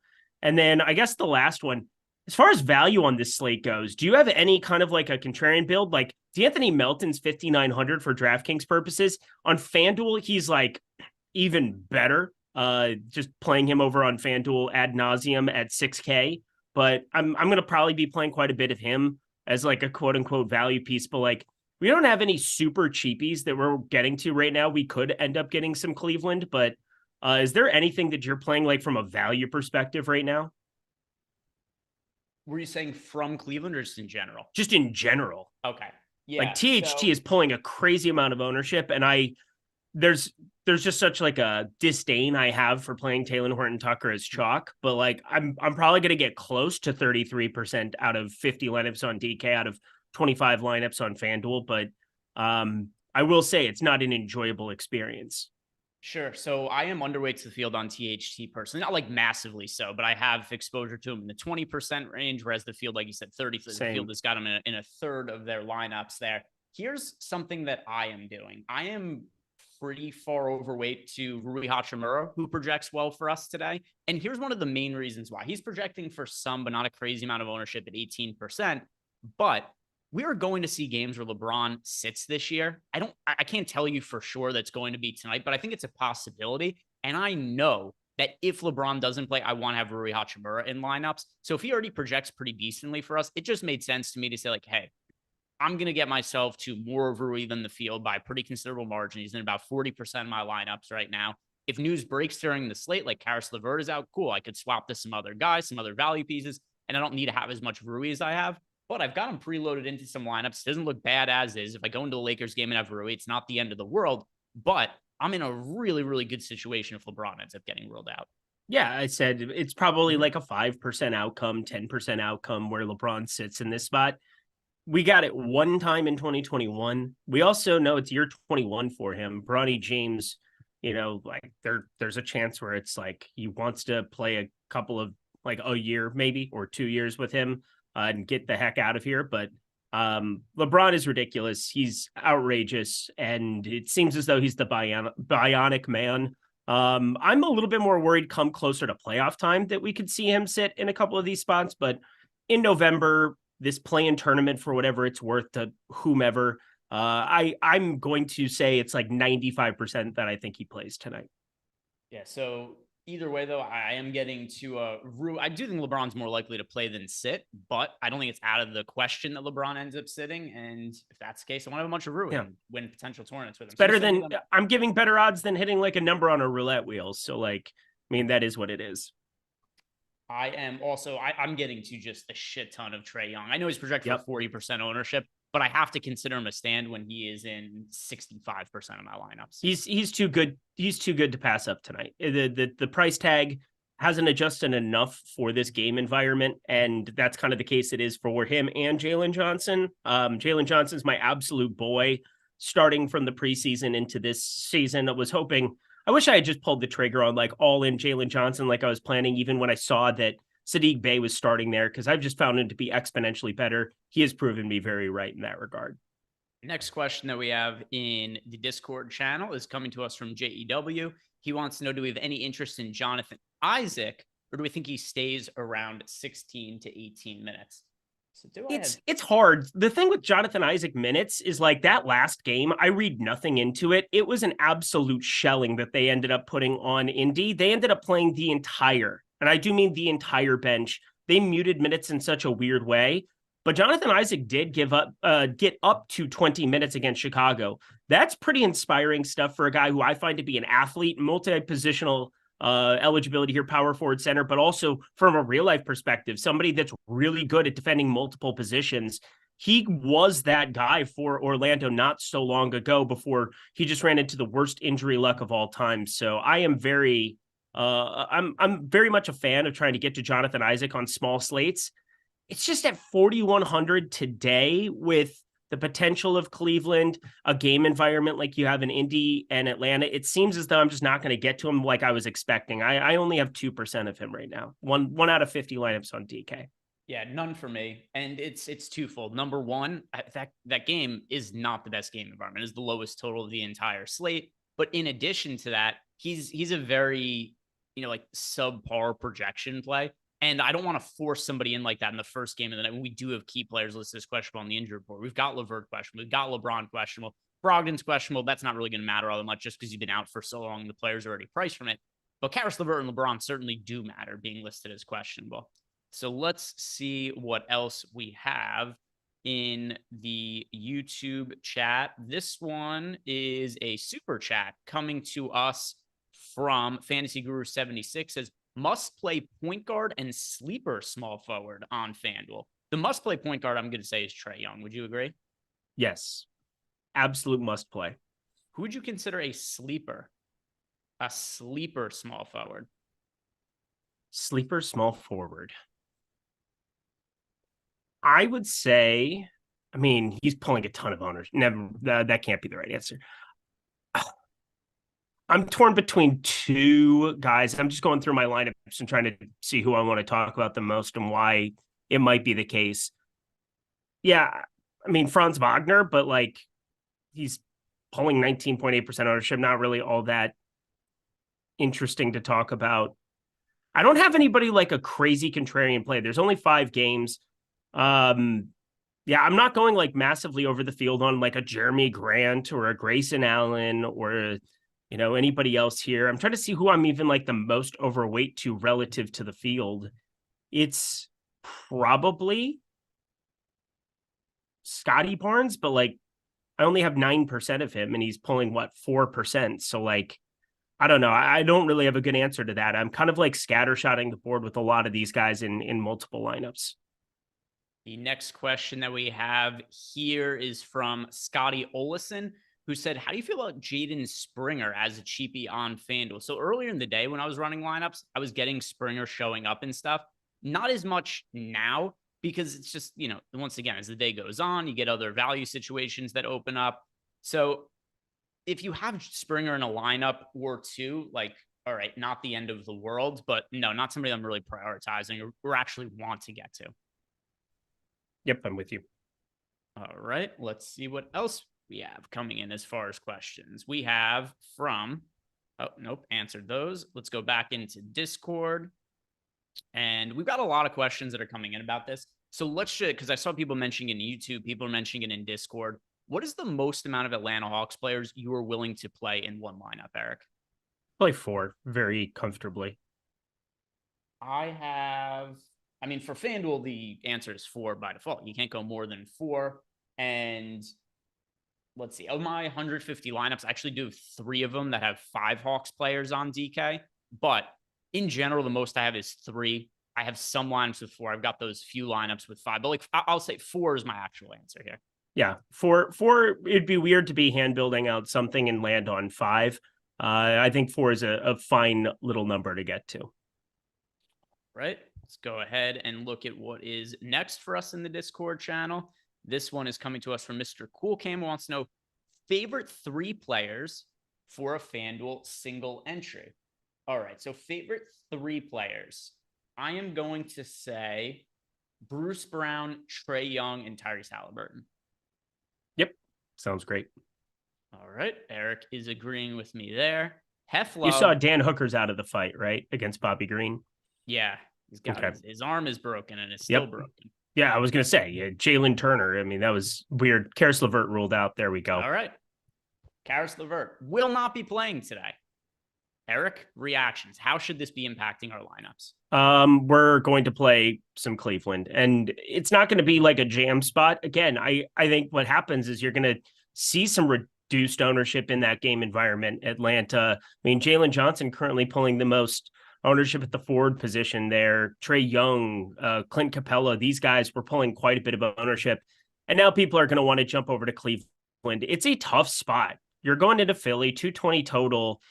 Darius Garland's a clear-cut priority, 7,600 on DK, on FanDuel. I already had him preloaded, ready to rock. And then Nuke of the Night is ready to rock coming up later in the program as well. That's not going to be from this Cleveland game or from the Indy and Orlando, or the Indy and Atlanta game. But as I'm working through this, Darius Garland, clear-cut priority. Then you're going to look at kind of an upgrade for Evan Mobley, somebody who wasn't really in my lineups, and now it's 7,700. He's going to at least enter the conversation. And now Craig Porter Jr. becomes the other major question. 3,800, such a wonky game script against Denver in that win, but he ended up playing 25 minutes, and he's kind of a high-usage guy, 16 minutes against Detroit in a competitive spot, 28.7% usage, 25.4% usage there against Denver. I think you want to look at him at 3,800 as being somebody who enters the conversation. 29% usage on the season. He's not going to rival Darius Garland, I would think, when they're sharing the floor together for more usage, but that's the highest you got out of anybody else besides Donovan Mitchell, who will not be playing basketball tonight. So I have to at least be looking his direction now. Yeah, so I'm going to look at some on-off court numbers, and I haven't looked too much at them for this year in injury situations because the sample sizes are so small in the first couple weeks of the season. But we do have, we're getting to a point where there's a little bit more of a sample size in terms of minutes for some of these guys with players on and off the court. So I want to look at some of these numbers. What do they actually look for this season with no LeVert and no Mitchell on the court, and see what kind of information we could pull from it. So I'm pulling this up. right here. And for the season, when we have no LeVert or Mitchell on the court, Darius Garland is scoring 1.24 fantasy points per minute. You brought up Evan Mobley. He's at 1.1. Now for Garland, it's only 47 minutes. For Mobley, it's only 62 minutes. So it's not like, still, we're not looking at some kind of massive sample size, but it is somewhat telling of these guys have been good fantasy producers. Darius Garland in particular, with LeVert and Mitchell off the court. I assume once I rerun everything, Garland is going to be one of my most rostered point guards and is also going to be my most rostered player from the Cleveland Cavaliers. Is that fair to say? More than fair to say. It's very easy to look at. I think the one thing I'm concerned about, so let's talk about like guys that are going to get steamed up that we maybe don't have as much. Craig Porter Jr., 1.21 DraftKings points per minute guy in 57 minutes there. He's definitely going to be a priority for me. I know that sounds weird, but he's 3,800. If I project him for 20 minutes, I bet I get him in just about every single lineup. I might have to take the minutes down to like an 18-ish number, but like this is a willing participant in the shooting department. So I'm going to say that he's going to stay, but look at Max Strus, 67 minutes. He's got the largest sample size of anybody there. 0.76 DraftKings points per minute, 0.72 FanDuel points per minute. If he starts to get steamed up here, that's the one guy that I'll probably pump the brakes on. I mean, George Niang sitting there in a pretty identical situation, 102 possessions, 48 minutes of court time, 0.76 DraftKings points per minute guys. So Darius Garland, Evan Mobley, they're going to get bumped up. Jared Allen stays about the same, 0.98. I'm not going to really change a ton for him. I don't think those minutes really have anywhere to go. I think the big question mark is what we're going to end up doing with Max Strus and Dean Wade, because it doesn't change a ton for me. And if we see that ownership come up, I will probably have to pull back and maybe just up Atlanta exposure even more.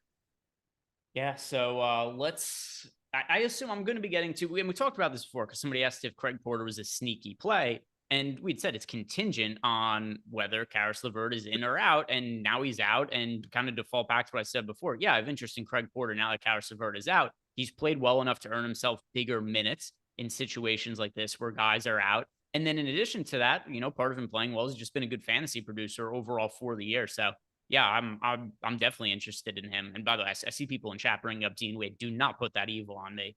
Do not put that Dean Wade evil on me. Yeah, I got that 24-minute, 25, 26 fantasy point game on Sunday. I felt like I won the lottery. I don't remember any Dean Wade games ever. There was a Dean Wade game last game. And he was like 4 or 3% owned or something, coming off of being like eternal chalk on Thursday or Friday, whatever it was. And just was kind of funny to me, considering I was like, all right, nobody's going to play him today. And then really nobody played him that day. He's 3,900 now. Again, he's had back-to-back starts. Look at this. 2.1, 7.5% usage. Like, this isn't even real life to be on the floor as much as he's been this season. Again, averaging around 20 minutes a game, obviously more since the starts, but just a 7.8% usage, 0.57 fantasy point per minute guy. I mean, it is a disgusting world that you live in, but it was a pretty thin value slate on Sunday for it. By the way, we've already got projections updated. Jordan Klein, do me a favor. Throw the projections on screen, and let's look at the Cleveland Cavaliers. So we'll look at Cleveland Cavaliers, the projections, and the updates that we have on the site. And from there, we can figure out, what is the projection team seeing here? What are our guys who are the real smart fellas around here? I'm just idiot. I'm just an idiot who tells dick jokes and takes massive risks by potentially poking the bear with somebody who most likely killed his wife. So the real smart guys around here are the projections fellas, the data team, the product team, and they've already got everything updated here for the Cleveland Cavaliers. And one thing you notice right away is we've got Darius Garland and Evan Mobley both projected for north of 40 fantasy points. And then on the lower end, we now have Craig Porter Jr. projected for nearly 18, Sam Merrill for 16.5, Dean Wade is at 16.5. Is anything you're seeing here really surprising to you, Eric, or change your opinion on anything? I'm going to play a lot of Craig Porter Jr., mainly because I think that if this game blows out, isn't he the guy who probably gets the biggest benefit from it? Let me think about that. If the game blows out, is he the player who gets the biggest benefit? Yeah, he'll be out there without Mobley, Garland, Strus, Allen, probably without Niang even. Like, all of the usage would be available to him. He's already a 29% usage guy in some court time with some of them. Obviously, he's closed some spots too, but I mean, we've got him for a pretty low base rate. And this is kind of what I'm noticing. 21.68 minutes. That's more minutes than what I was even going to put him at. I put him for 20 minutes, but then his fantasy point per minute rate, 0.82. Now, I get that he has just outkicked that like crazy from the early going. So you have to pull back on it. But if I even just go to a fantasy point per minute from 1.2, I'm looking at a guy who at 20 minutes, I'm projecting for 20 fantasy points. And then there's upside for more. And I'm not building out that many rules the way that I might have used to, where it's like, hey, I'm going to play Craig Porter independent of any of, I think it would be a little bit foolish to just play like independent of Garland, independent of Mobley. I think you're just, you could probably still see a pretty decent game from either one of them and still run into Craig Porter being the nuts at the end of the night if he's out there chucking in a 20-point deficit. So like, I like Craig Porter Jr. 4,500 on FanDuel even is something that I'm really taking a good hard look at. But for DraftKings purposes, 3,800, I bet he ends up being the value piece that I get to the most now. Yeah, this is my favorite part of the show so far. Very exotic looking you are right now, Eric. So we also son of a bitch, Jordan, if you wouldn't mind, can you pull up the ownership projections and put them on screen? Because we just had an ownership update as well. So if we go ahead and look at our ownership projections, Darius Garland, no surprise, ownership through the roof. He is now projected for 38% ownership, Mobley at 21%, Allen 15%, Strus 15%. We got Craig Porter at 10%. That's for DraftKings purposes. And then if we go ahead and look at FanDuel, we've got everything updated as well. Craig Porter is projected for 33% ownership on FanDuel, Eric. What do you make of that? It makes complete sense to me. Boy, 33% at 4,500. That's a little rich for me. Well, look at what else you got in the range. I mean, I know FanDuel's not the sharpest tool in the shed when it comes to pricing, guys. I mean, Keontae George was a piece that I was going to be overweight to. I mean, you're looking at a range with like Gary Harris, Agbaji, Gary Trent in his new role on Toronto, which is basically something that I'm trying to figure out what I want to do with Gary Trent on FanDuel today, because he's just taking over my life. Yeah, it's a interesting 4,500. Yeah, you're probably right. That might probably ends up being a little bit much for me relative to some of these other pieces that have far more certain playing time. But on DraftKings 3,800, I'm going to go back to saying it. He's probably going to end up being the value piece I get to the most. All right. Once again, your camera is out, Eric. This is so dumb. You got to figure this out. This is stupid. Come on, alpha thing. Start video. I'm just going to do my regular thing. There we go. I like the other one. It was looking pretty good. I know it did. It looked great, but like it keeps going out, so I can go to the cam link thing. Jordan Klein, you set up my camera for me. Figure this out for me. Wow. That was really aggressive and kind of hurtful. And you should remember that words, they hurt. We need to get, we have to get some, here's what we're going to do for this situation in the future, Jordan. We need some Photoshop pictures of Eric that paint him in a very poor light. And that is going to be just the placeholder for his image when his camera goes out going forward. Seems like a good plan. Super chat from John Good. He says, with LeVert out, 2v2 on DK, Strus and Mobley, or Clarkson and Keontae Johnson. Strus and Mobley. Strus and Mobley. Let's go ahead and see what else we have as far as questions coming into in the Discord channel. And we have from Hef Love, Garland and Clarkson, or Halliburton and Sexton. Considering the information we have now, I want to say Garland and Clarkson. Garland and Clarkson. Captain Akello, who's the one guy that we're playing in single entry, and then he also wants to know who we're going to for the nuke of the night. Jordan, hit the animation. It is time for nuke of the night. Here we go. Build it up.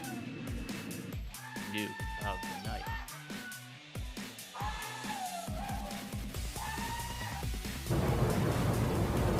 Here it is. Nuke of the night, Eric. Who's the nuke of the night? I know we could take this anyway. Last night was a smashing success. Your nuke of the night was Peyton Pritchard. My nuke of the night last night, I went with Jabari Smith Jr. Now, part of it is because I wanted to get, placeholder lineups in the expectation that Şengün could start, but Şengün played and Jabari Smith still ended up having a GPP winning performance For you tonight, Eric, how are you following up on the exotic Peyton Pritchard? You can go even more exotic with like a Dean Wade, maybe. No, we're going to go to like a mid-level play here. 7,900 on DraftKings.com. Over on FanDuel, though, even better, 7,400 for him. It's Malcolm Brogdon for me. I think this is the same thing where last time out with the De'Aaron Fox play, everybody had him projected for 30 minutes and, he's not going to get the run and whatever else. Ends up playing 36 minutes, even in a blowout, and completely smashes relative to what his expectation was, outperformed his projection by nearly 7 fantasy points. I think today it's a little bit eerily similar for it. And Malcolm Brogdon, if you're going to run into this game being competitive in any way, shape, or form, how about the guy who's been a 1.2 fantasy point per minute player that they don't have to push? They don't need to bring him out here too early. And you could argue and say, that could make his minutes more limited. No. Au contraire, friends.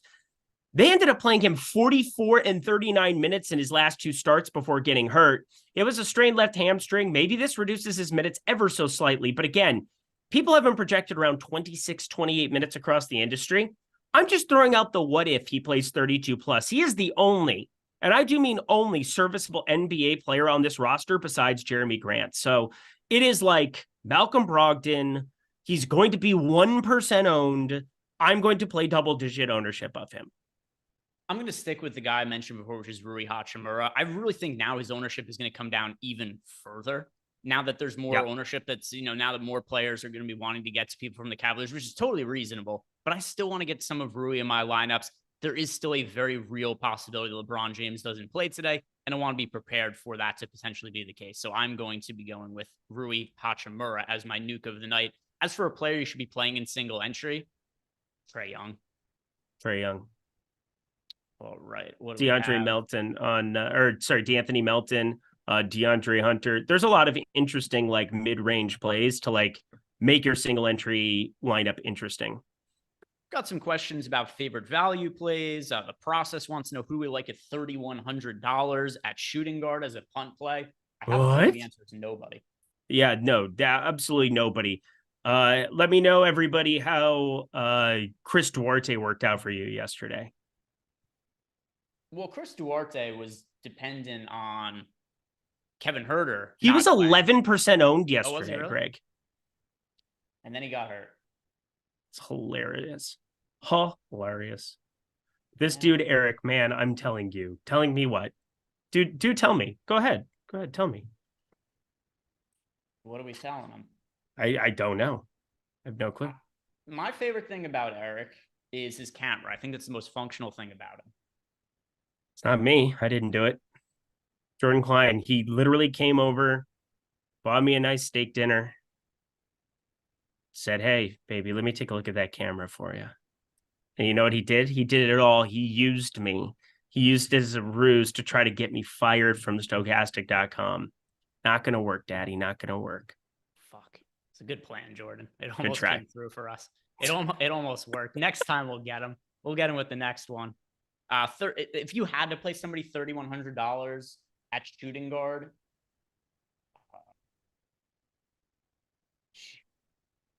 it's nobody. It's legitimately nobody. I don't have anybody besides Chris Dunn projected for a minute. I have Chris Dunn for like 1.2 minutes. There isn't a single player that's priced at $3,100 or lower with shooting guard eligibility that I think is guaranteed to be in the rotation tonight. Yeah, that's exactly it. People are saying Grady Dick. Grady Dick is 3,500, broski, and I also have him projected for 2 minutes. So enjoy that. Opposite Exo wants to know favorite value plays on DK. So just overall, Eric, if we're looking at the entire slate, who are your favorite value plays to be getting to now with all the news that's broken? Which value piece? Oh, hang on. We just got the Garland, Strus, Wade. Okay, we got the exact lineup we were expecting for the Cavs, so that's good. Ask me that one more time. Just wants to know who are favorite value plays. This is independent of position. Yeah. It's just in general on DK. Who are the value plays you like the most? Yeah, Craig Porter Jr. going to be the guy that I'd probably end up getting to quite a bit. Taylor Horton-Tucker is still somebody that I think is in play. He's a fantasy point per minute player.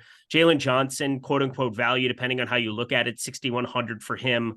Think that that's just fine. DeAndre Hunter, Sadiq Bey, anybody wearing an Atlanta jersey basically has some opportunity to be that guy.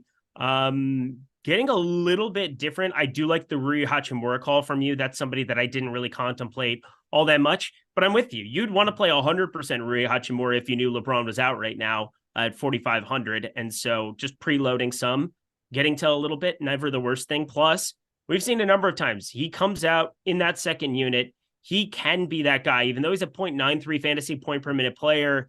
You've seen him take control of games at times in that second unit, playing alongside one of LeBron or AD. So I don't mind that play at all, either 4,500. What are you doing with the center situation between Clint Capella and Onyeka Okongwu? Kind of straddling it down the middle. I definitely don't want to be playing them. I know that you could play them in the same lineup, 4,700 and then 5,700. There's ways that they both get there. I don't think they have to be independent of them, but like I probably prefer just me, especially if you're building some stuff out by hand. I probably don't want to have any overlap there. One plays really, really well, probably ends up reducing the minutes of the other. I saw somebody else talking earlier about the pick and roll situation with Halliburton and Turner. I don't really think that that's a consideration. I think what's generally going to happen, this is kind of like the offense defense thing where Clint Capella, he's never going to step out and knock down shots. If Atlanta ends up behind and they need to knock down shots, Okongwu is the guy who can actually stretch the floor to a certain extent. He's only taken 10 threes this season, which is a little bit lower than I anticipated, shooting 30%, but like there's at least a stretch factor to him offensively, whereas Capella is basically a nothing in that regard. So if it ends up being like a 10, 12 point game, you could see Okongwu play the lion's share of 24. I just think it's kind of reflected in their ownership already. Yeah, so I'm about to rerun my lineups with all the updates for the Cavs and whatnot. And I was getting to a lot more of Capella than Okongwu before. I was overweight to Capella and not really getting to very much of Okongwu. I was like double the field on Capella and then about half the field on Okongwu earlier. So I'm interested to see how that ends up changing. But I do think there's more upside in Capella, and the prices aren't all that different now. There was a point in time where there was like a massive, it's $1,000 now. And we do see Capella at times get close to 30 minutes. And he always is the guy that has the first crack at it. If he's playing better, he's going to get the bulk of the minutes. So I do think Capella is the higher upside player when considering what their upside is for minutes. So that's kind of how I'm approaching. I'm going to be, I assume it's going to be the same when I update, higher on Capella than Okongwu. But the reason I said that is because Capella is one of the value plays I get the most of. And I do consider him a value play at his price point now. Okay. Yeah, I don't hate it. I mean, he was one of the more popular plays on the slate. That's the thing. It's like he's pulling 29% ownership. I mean, I suppose that, you know, he's just a guy that I'm pretty neutral with, not somebody that I'm taking any kind of a stand. I ended up with 24% of him. I'm finishing everything up on DK, then swinging over to FanDuel. JEW says shooting guard seems pretty weak because it is. Wants to know if we're going to take any shots on Sam Merrill. No, I thought about it, but no.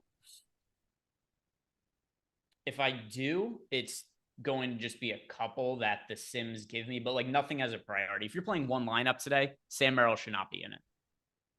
That is correct. The next question that we have is from Tim Lee, who wants us to touch on Orlando, Toronto. A lot of teams so far go crazy when facing Toronto. Yeah, I just don't think it's the best game to target tonight. It's a gross game. It helps that we already have the LeVert news, so it's not like we have to reserve lineup spots for that news, but it's the worst game to target on the slate. You do lose some flexibility by not including players in your line for the first game should, you know, weird lineups or late breaking news happens. It's my least favorite game to target on the entire slate. Agreed. Let's see what else we have coming in here. We've got Sam Cassell Dance wanting to know who are our favorite small forwards on DraftKings. Eric, who are the small forward eligible players you get the most exposure to? Small forward eligible, as I'm finishing everything up here. Franz Wagner, DeAndre Hunter, Cam Reddish getting to a little bit of as well, and THT, the guy that I'm getting to the most here as I'm going through the Sims tool. Oh, so you end up getting to more of THT. Yeah, I have quite a bit of him. I doubt that that's going to stay the same here as I finish everything out. I mean, God, Craig Porter Jr. is showing up like crazy for me. I'm not sure if you have the similar experience. I'll know shortly. Oh my God, Sam Merrill just showed up. There's Sam Merrill. There he is. Are you getting to him a lot? Oh yeah. Oh yeah. Okay. What just changed? What happened? I just updated this. Sam Merrill. Do we 3,300. 16.64. I mean, Sam Merrill gives you access to a lot with 3,300 on this slate. And again, for me, I prefer the Craig Porter Jr. side of things. So for me, that's going to be a little bit different, but Craig Porter Jr. is also going to come in with a lot more ownership. So there's that. Right. I just pressed the run simulation button. So we'll see if I end up getting to a lot of Sam Merrill. One thing that I think may be clouding our judgment a little bit looking at projections and price points for this year relative to other years, DraftKings done a really good job pricing players as of late. And you do end up getting to more of these value players that, like, in the past would be like, oh, this guy's $3,300 projected for 16 fantasy points. And you would never get to them on slates. I'm finding more and more frequently now those guys do show up in like 10, 15% of lineups, sometimes even more depending on the size of the slate. But like, what is the amount of Sam Merrill that you're getting? Just wait. Just wait. I want you to see for yourself. I would like you to see for yourself. And again, this is where data is smarter than us. And so sometimes you get in a habit, or at least I have gotten in a habit of relying on the tools to do a lot of the work for me. And then I'm kind of like, oh, well, why would I play Sam? And then Sam Merrill at 3,300 gets me access to more Joel Embiid, to more Tyrese Halliburton, to more LeBron James, to more Anthony Davis, to some of these pieces that otherwise I just wasn't going to get to. I don't have that much. I have 7% Sam Merrill. Okay. I don't know how that's possible. I mean, did you do anything to the projections or to the Sims tool? Not really. Did you? Okay. All right, I got a lot more Sam Merrill than you then. Let me see. Sam Merrill. I just took my top 150 just to compare it. I got Sam Merrill in 33%. All right. Seems like you were going to be playing a lot more Sam Merrill. No, I'm not. I'm going to negatively reduce the living shit out of him. Yeah, I have. Again, and now I feel stupid because now Sam Merrill is going to go for 22 and he's going to be optimal. And there's no winning this game right now. There's no winning, only losing. I do have a lot of Craig Porter Jr. though, which I'm cool with. But Me too. Sam Merrill less so. Yeah, so I would call Craig Porter Jr. relative to everything I just ran my favorite value play on the slate. Are you playing more FanDuel or DraftKings today? Just DraftKings. I had lineups built out, like typical for me. I had lineups built out for both coming into the show, but only had lineups reserved on one site, and that was DraftKings today. Yeah, well, DraftKings, all the single entry stuff I had filled, and then I just had my normal, like, whatever many lineups. And we're playing both today. We're playing both. Got some super chats to answer. This one from Andrew Kang. It's been a minute since we've seen Andrew. Hey, buddy. Andrew Kang, sup, guys? Been in Korea for a while. Hope all is well. Getting a lot of LeBron and Batadze. Would you sub in Olynyk just in case LeBron is ruled out to swap to AD? I mean, if you have LeBron in lineups right now, I don't think you need to swap now. Like you can make the swap when you actually get the news there. But also the Batadze to Olynyk.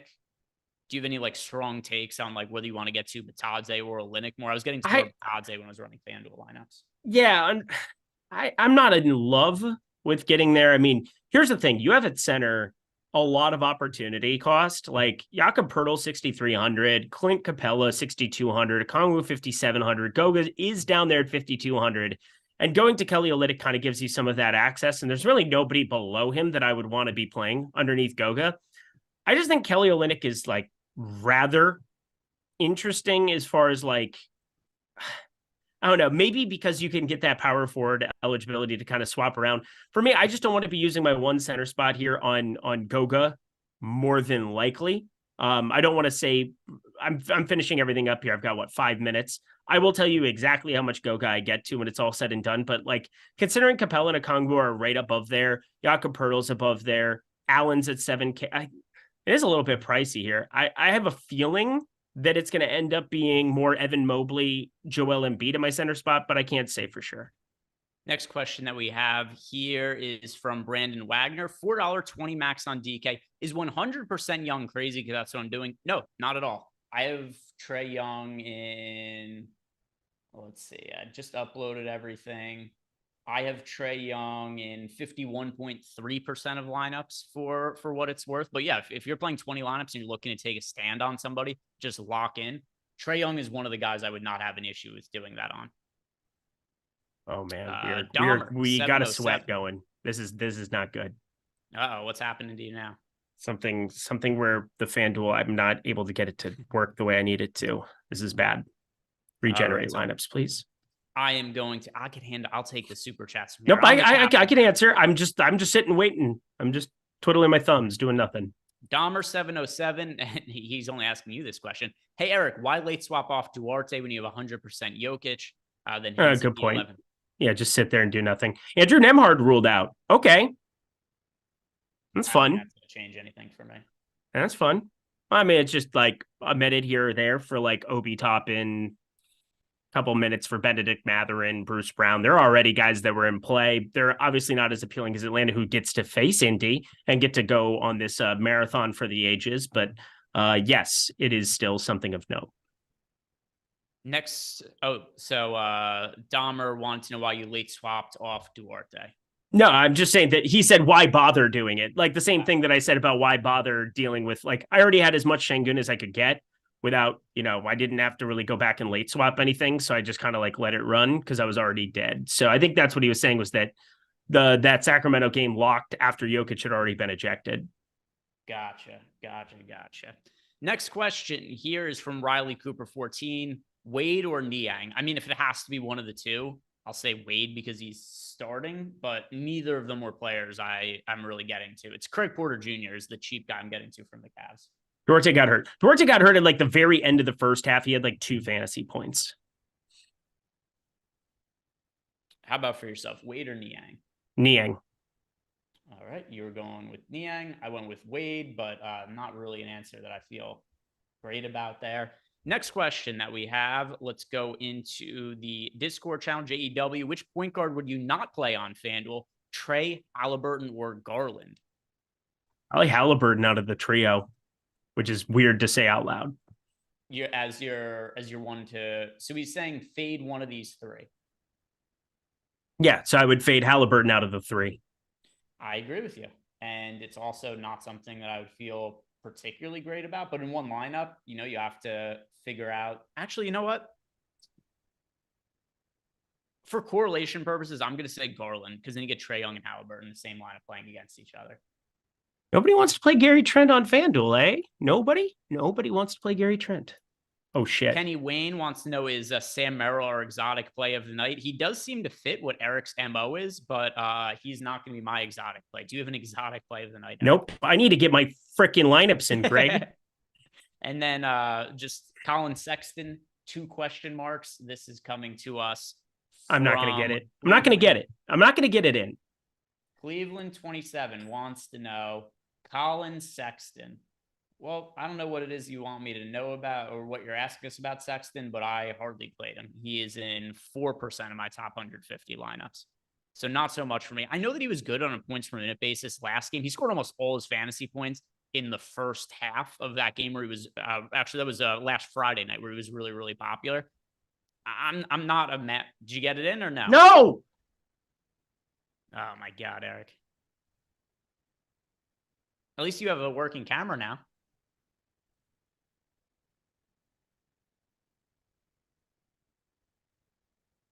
Is this saw that, Jordan?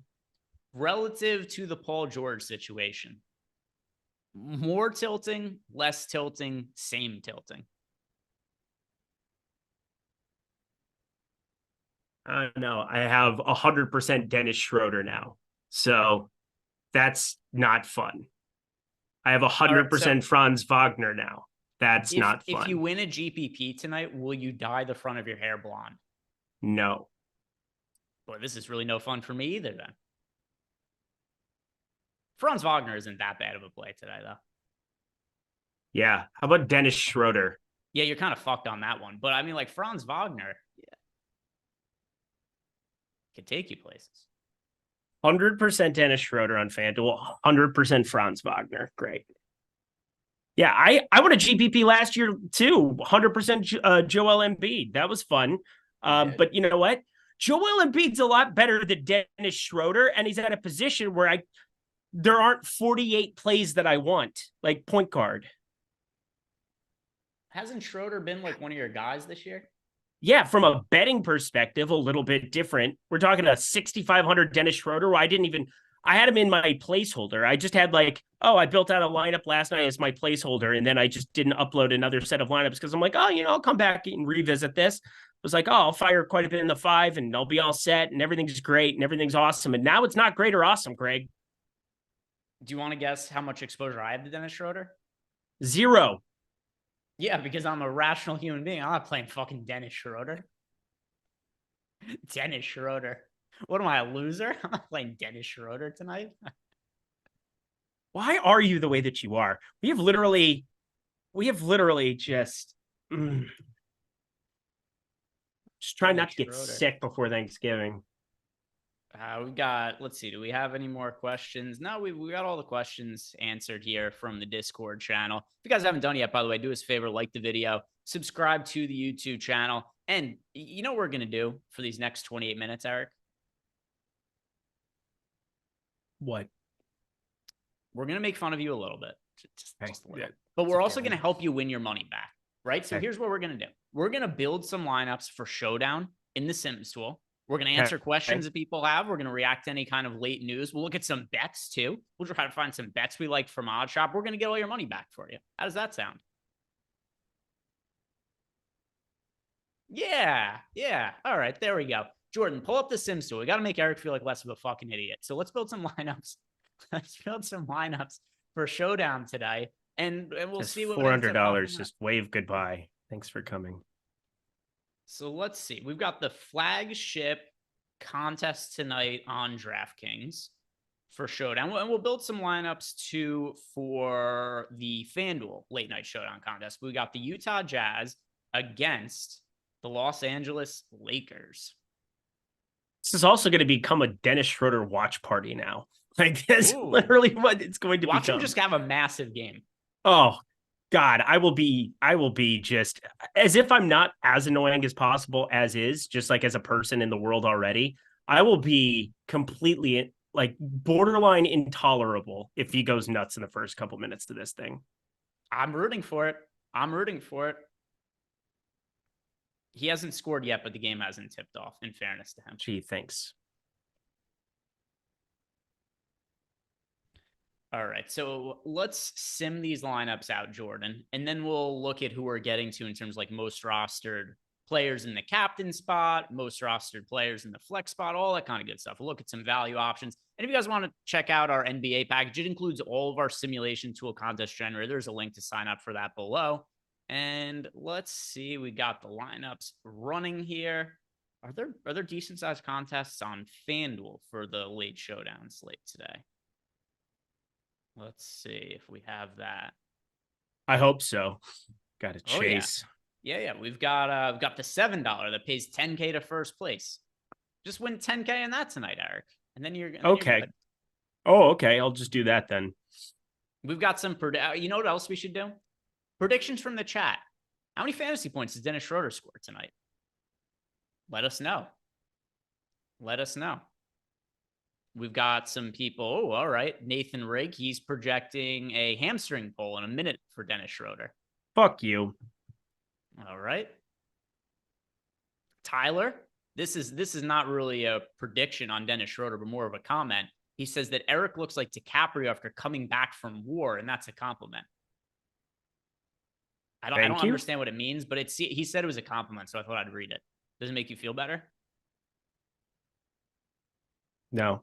He said you look like Leonardo. I don't know. Well, in fairness, he didn't specify Leonardo DiCaprio. He just said DiCaprio. I'm going to assume it means Leonardo DiCaprio. All right. Thank you. Go. Some big fantasy projections in here. Big ones. We've got... Oh, chat is flying right now. I saw somebody said 69, 70, 50. Dennis Schroeder goes for 69 fantasy points. I will give away $6,900 on FanDuel more than likely to somebody. Because I'm going to win everything. I've won 100% Dennis Schroeder. All right, Chucky D's is saying -1. That would be a lot of people want him to get ejected tonight. You know what? I thought you loved me. Now there are no questions. You don't. It's fine. Have you noticed there's this new trend on Twitter where people pretend they think ejected is spelled ejaculated and it gets engagements every time because people call him an idiot? I don't like it here. He will end up with about 35-ish. What is his price on FanDuel? I was like 66 or something. I can't remember. All right. So what would you... I'm trying to late swap all of my stuff right now and figure out a way to survive this train wreck that I have now bestowed upon myself. I'm thinking a big game for Dennis Schroeder today. It would be awfully nice. It would be awfully nice. You really mean if you come in first, you won't dye the front of your hair blonde?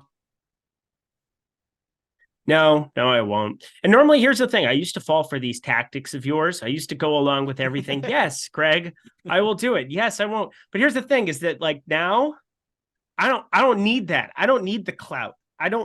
I'm just fine. Don't, Eric. Maybe it's destiny. Maybe it is destiny. Maybe it's Destiny's Child. That would be amazing. I'm just going to say this, though. I think your odds of winning are significantly worse if you don't agree to dye your hair blonde if you win. Like, would that really be the worst thing in the world? You come in first in a tournament and you dye your hair blonde?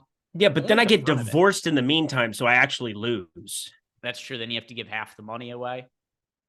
So yeah, that creates an entire avalanche. If I come out looking like Dan Hooker, it's going to be a problem for my wife. Well, here's the other side of it, though.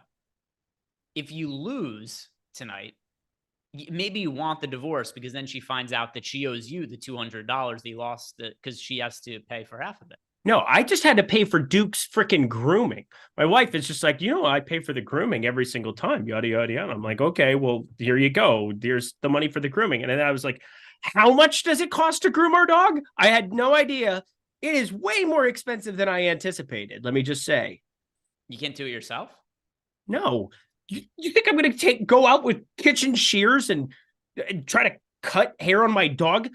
No, pass. I would just do it the way cats just lick themselves. You could do that, right? Just, lick them a little bit and it's grooming. That's Jordan's job. Oh, fair. Let's go ahead and look at some of the results. And look at that. We've got Jordan Klein, who has gone ahead and made a meme right. Oh, sorry. Brody made it. All right. I gave credit to the wrong place. But right here, we've got SpongeBob praying at the altar of Dennis Schroeder. I think you're looking good tonight, Eric. Is the game tipped off yet? All right. No, it has not yet. But I'm trying to get this all done in a way that makes sense to me. This is such a shit show, Greg. Like, why have I done this to myself? I ask you that every day. How did I get here with my life? It started with this is less exposure. This is less money than I had in play on the Paul George days. So like the Paul George day is still exponentially worse by 4 or 5x. But like this still just sucks. It's like I was here doing my job, working all day, doing meetings, being a productive human being in society, being a good husband, taking care of everything. And you know what happens? My computer shuts off, my camera hates me, and I can't get my FanDuel lineups in. Your friends don't like you very much either, by the way. They don't. But we're going to build some lineups here in the Sims tool for Showdown 10. We got a super chat here as well from the unstoppable Milo Nowhere. He's saying, Eric, Dennis will ball out 40 fantasy points. I love you. You're the first nice person that has come my way all day. Thank you for existing. Thank you. I try my best. So we've got some lineups built out here for Showdown. And let's start with, can you filter by the captains, Jordan? I want to see who we're getting to the most at the captain spot. Now, keep in mind, LeBron is officially listed as questionable to play today. My expectation is that he is going to play, but you never know for sure because teams have liked to do nothing more than lie on their injury reports this year. It's been a massive, massive issue. But right now, oh my God, look at the Anthony Davis exposure. We're getting to Anthony Davis in nearly 50% of lineups in the captain spot, LeBron in 18%, Jordan Clarkson in 15%, and then it's just kind of a mishmash, hodgepodge of guys behind that. But yeah, it looks like Anthony Davis is the guy that we are going to want to be playing in the captain spot. And that's only going to be more so in the event that LeBron James doesn't play. Anything else that you're noticing about these exposures? Yeah, so I think it's a good time to kind of talk about the difference between NBA and NFL, because NFL, you have a lot of options when it comes to captains. In the NBA, it is far more concentrated towards the top players because they're just easier to project. And you're going to project the top tier guys, and you're going to have game scripts where you piece together the other spots. But like if Anthony Davis goes for 60, you're going to want Anthony Davis in the captain. And you could say that, oh, well, it's the same thing in football. Not necessarily, because the way that things work out in football, you might have a cheap captain, or you might have a pick six from a defense, or you might have other things where it kind of like gets diluted between a number of pass catchers. In the NBA, there are like 3 or 4 captains that end up jumping up to the top for me. Almost every single one of those slates, and more likely than not in NBA, I am just willing to eat the chalk with those top tier options. And yes, does Anthony Davis have the durability of glass china falling off of your countertop? Absolutely. But doesn't matter. He's still one of the best plays, period. He's a little bit cheaper than, I think he was underneath LeBron when I looked. Maybe he's not. But regardless, Anthony Davis, one of the top projected plays, he's always going to jump up to the top. We've got Rich F is saying Dennis scores more points than Darius Garland tonight. Ooh. Oh, man. Well, I kind of need Darius Garland to do well, too. So that doesn't even necessarily work for me. 60 for Dennis, 50 for Garland. Oh, no. I will take it. I will take it. And then we've got the unstoppable Milo from nowhere. Eric, you're a winner in life. Calm down. First bucket of the game for the Toronto Raptors, Dennis Schroeder. All right. End the slate now, and Eric wins everything. Yahtzee. Franz Wagner steal. Let's go. Let's go. Don't forget 100% Franz as well. Franz. But what do you make of the unstoppable? I'm winning $27,000. Let's go. Unstoppable Milo from nowhere. Eric, you're a winner in life. Calm down. How do you feel about that comment? Super chat. That's very nice. I really appreciate that. Yeah, Greg is here to remind me that I'm not, but no. It's a bold-faced lie, but there's nothing wrong with telling a little bit of a lie here and there to make somebody feel better about themselves.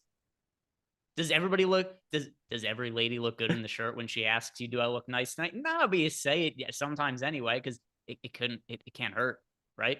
There's no downside to you. So Unstoppable Milo from nowhere, we appreciate the super chat.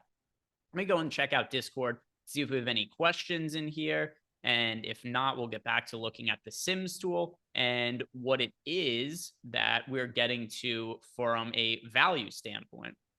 All right. What it is, yo. Oh, what's up? And yeah, no other. I thought I saw other notifications come in, but now they're not showing up on Discord for me. So, all right, let's Jordan, thank you for flagging that message, although it made me laugh. Let's had to hide the guy. Jason Church. Jason. What are we doing? Oh, man. That was actually pretty funny. A little telling to how. Oh, here it is. Here we go. It was Rocky Raccoon 7 said, just added us to say Schroeder, first bucket of the night.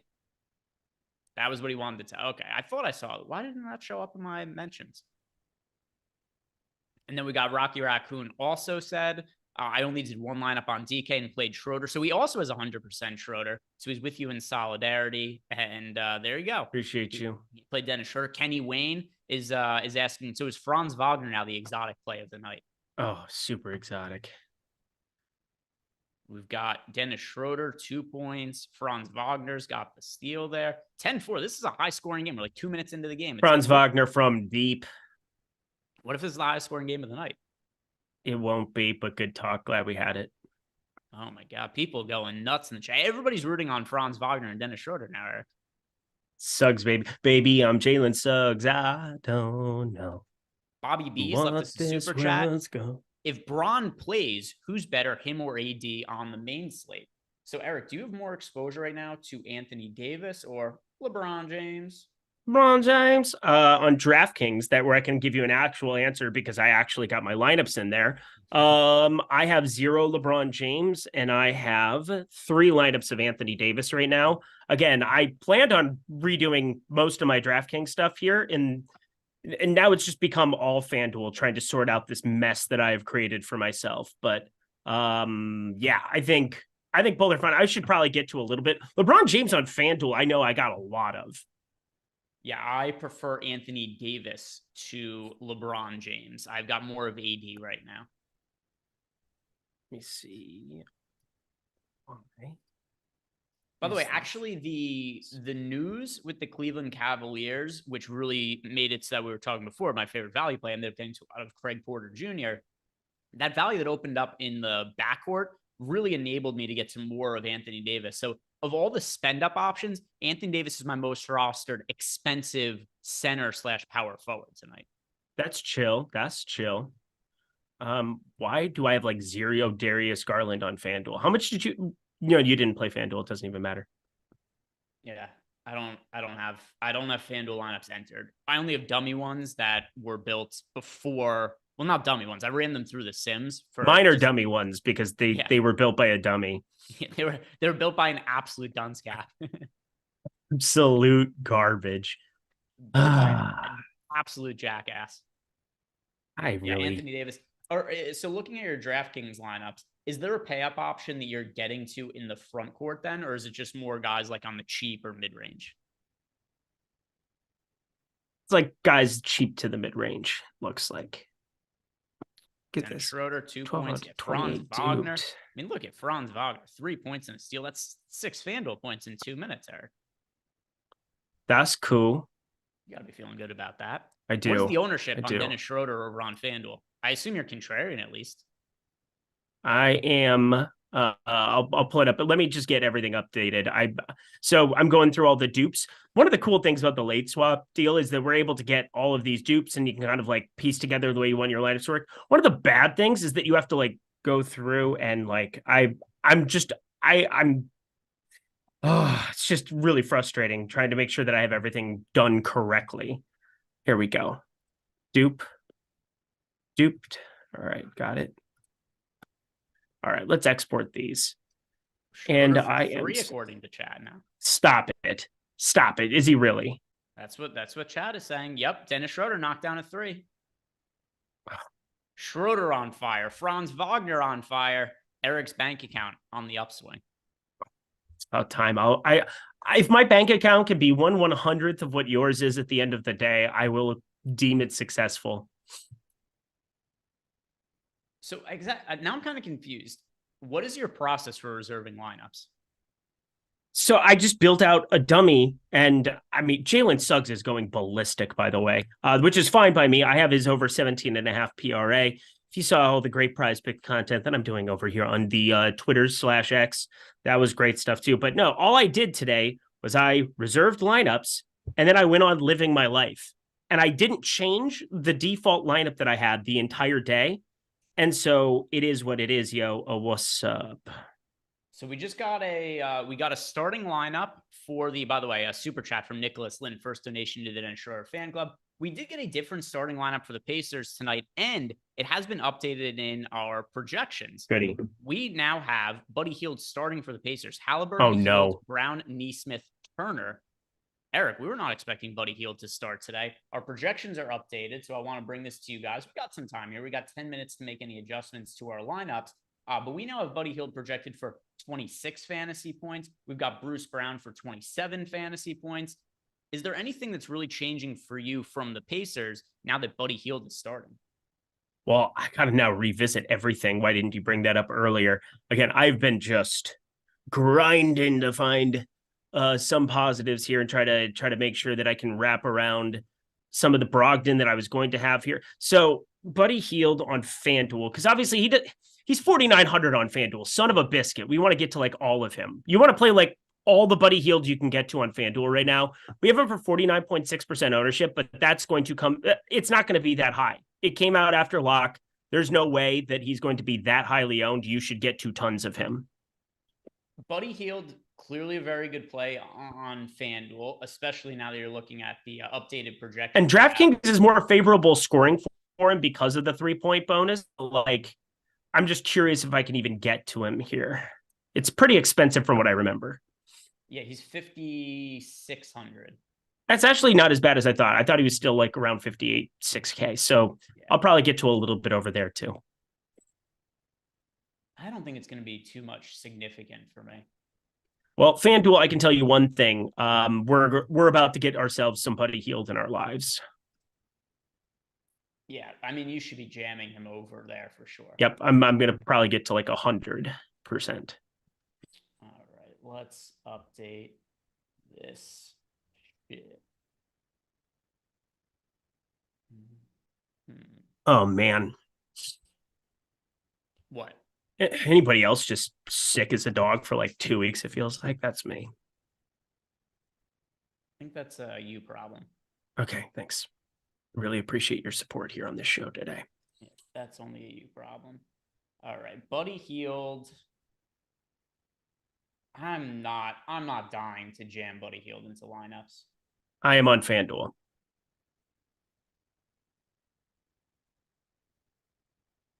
All right, so let's go over all of our updated projections here. I'm going to do it for DraftKings first. And also, does this impact like Tyrese Halliburton or Miles Turner for you at all? I'm going to find out. I'm not done yet. Okay, so we have Halliburton projected for 53.8 fantasy points. Then we got Turner, 34.26. Bruce Brown, now at 27.35. So we're just sorting by value. The players that currently project as the best value for us on DK: Halliburton, Jalen Smith, TJ McConnell, Bruce Brown, Miles Turner. We got Buddy Hield 6th points per dollar over on DraftKings. If we go ahead and look at FanDuel, this is where stuff is definitely going to be different looking. Over on FanDuel, we have Halliburton projected for 51.85 fantasy points. But in order of value, we have Bruce Brown, then Halliburton, then Buddy Hield third at 4,900. We have him for 24.63 FanDuel points. Still very, very strong option on FanDuel. DraftKings serviceable, but I don't think I'm going to be like jamming him in or anything. Playing my nutsack in 100% of lineups. That is, I don't even know what that means, but it's provocative. Gets the people going. Cool. All right. So we got how much of Buddy Hield over here? This is going to be fascinating stuff. I have 0.6% of Buddy Hield now on DraftKings. Okay. On FanDuel, I have a boatload. So for anybody who cared about such things, I have a boatload of him. A buttload of him. What is buttload. There you go. Yeah. What this world's gonna. Got that in my head now. Let's see. We got some super chats that are coming in, and this next super chat that we have here is from Steve McGee. Is asking Hield or BB. Oh, so I assume that BB is Bruce Brown. I still prefer Bruce Brown to Buddy Hield. Yeah, I do too. Next question is from D Buff, and Daniel wants to know Clarkson and Hachimura or Nurkic and Bruce Brown. That is going to be Clarkson and Hachimura for me. I still want that flexibility in case LeBron gets rolled out. How about for yourself? Nurkic and Bruce Brown or Clarkson and Hachimura? Clarkson and Hachimura. All right. Let's see if we have any questions in the Discord channel. Now that we've got projections updated and everything for the Pacers situation, Tim Lee is telling us that he likes Nesmith now.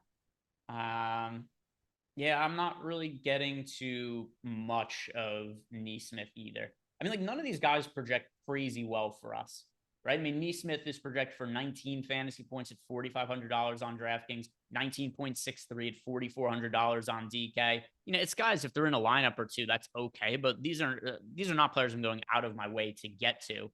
Is Aaron Nesmith somebody who's winding up in lineups for you? Nesmith. No, he's not. Next question that we have in the Discord is coming to us from just Shady, asking us what we thought about the Pacers starting lineup. Yeah, I was just waiting for us to get the projection updates to really go over it. And yeah, I mean, like, obviously Buddy Hield looks better now than he did before. He's more favorable on FanDuel than DraftKings. So if you're making late swaps now, like, I do think that that's the guy in Buddy Hield you're going to end up getting the most of. But on DraftKings, I still didn't really get to a whole ton of Buddy Hield. As far as other players on the team, let's see. What do I have from the Pacers? I mean, I still have exposure to Bruce Brown. Like, do you think this significantly changes Bruce Brown? No, I think it's probably, I mean, he's not a usage guy as is. And so I'm okay playing just as much Bruce Brown as before. On FanDuel, he was always going to be a piece of this slate. On DraftKings, kind of unnecessary, but like he's going to fall into maybe a couple lineups for me. 5 points, a rebound, and an assist for Dennis Schroeder, Eric. I mean, just feeling very horny right now. Okay. All right. Save that for after the show, my friend. Save it for after the show. Let's see what else that we have going on as far as questions are concerned. And by the way, do you have a lineup? Are you doing good updating your lineups now? Not really. All right. You're having yourself a day. I will say one thing. Time is moving quickly. And also my camera hasn't shut off yet. So these are 2 wins. These are 2 wins. Your camera being on, that's more of a loss for me, but I understand where it is you're coming from. Very mean and rude. Make sure that I didn't miss anything on here. And all right, can you pull back up the showdown, by the way, Jordan? Let's go ahead and look at some of the value plays, because didn't get to that part of when we're looking at showdown, because got the Pacers update and wanted to check that out. But first, let's go ahead and look at, just look at the flex options now. Yeah, just, this is fine, actually. All right. Flex. Change it to position on the left. Yeah, there we go. So we'll look at the players we're getting to the most in the flex for showdown tonight. Lots of Rui Hachimura, Jordan Clarkson on the Jazz side, John Collins, Keontae George. So on the high end, we're getting to a lot of LeBron James and Anthony Davis, especially AD in the captain spot.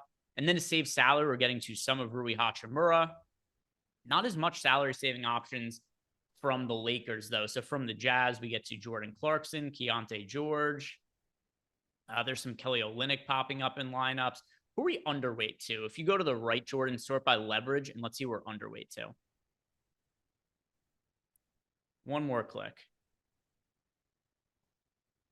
Coming in. I can't read these numbers. Oh, there we go. There it was. Yeah. So we're underweight to, sort of underweight to Anthony Davis, but it's only because we have so much captain exposure to him. Underweight to Fontecchio. Somebody wanted to play Fontecchio on the main slate, Eric, and we're not even getting to him on the showdown slate. Sexton, not ideal. We're underweight to. D'Angelo Russell, we're underweight to. So those are the players that we are not liking quite as much for showdown tonight. And then just one more time, look at who we're overweight to. Jordan is just a recap of everything for showdown tonight. Yeah. Overweight to John Collins, Kelly Olynyk, Keontae George, Jordan Clarkson, like all Utah players on the cheap end there.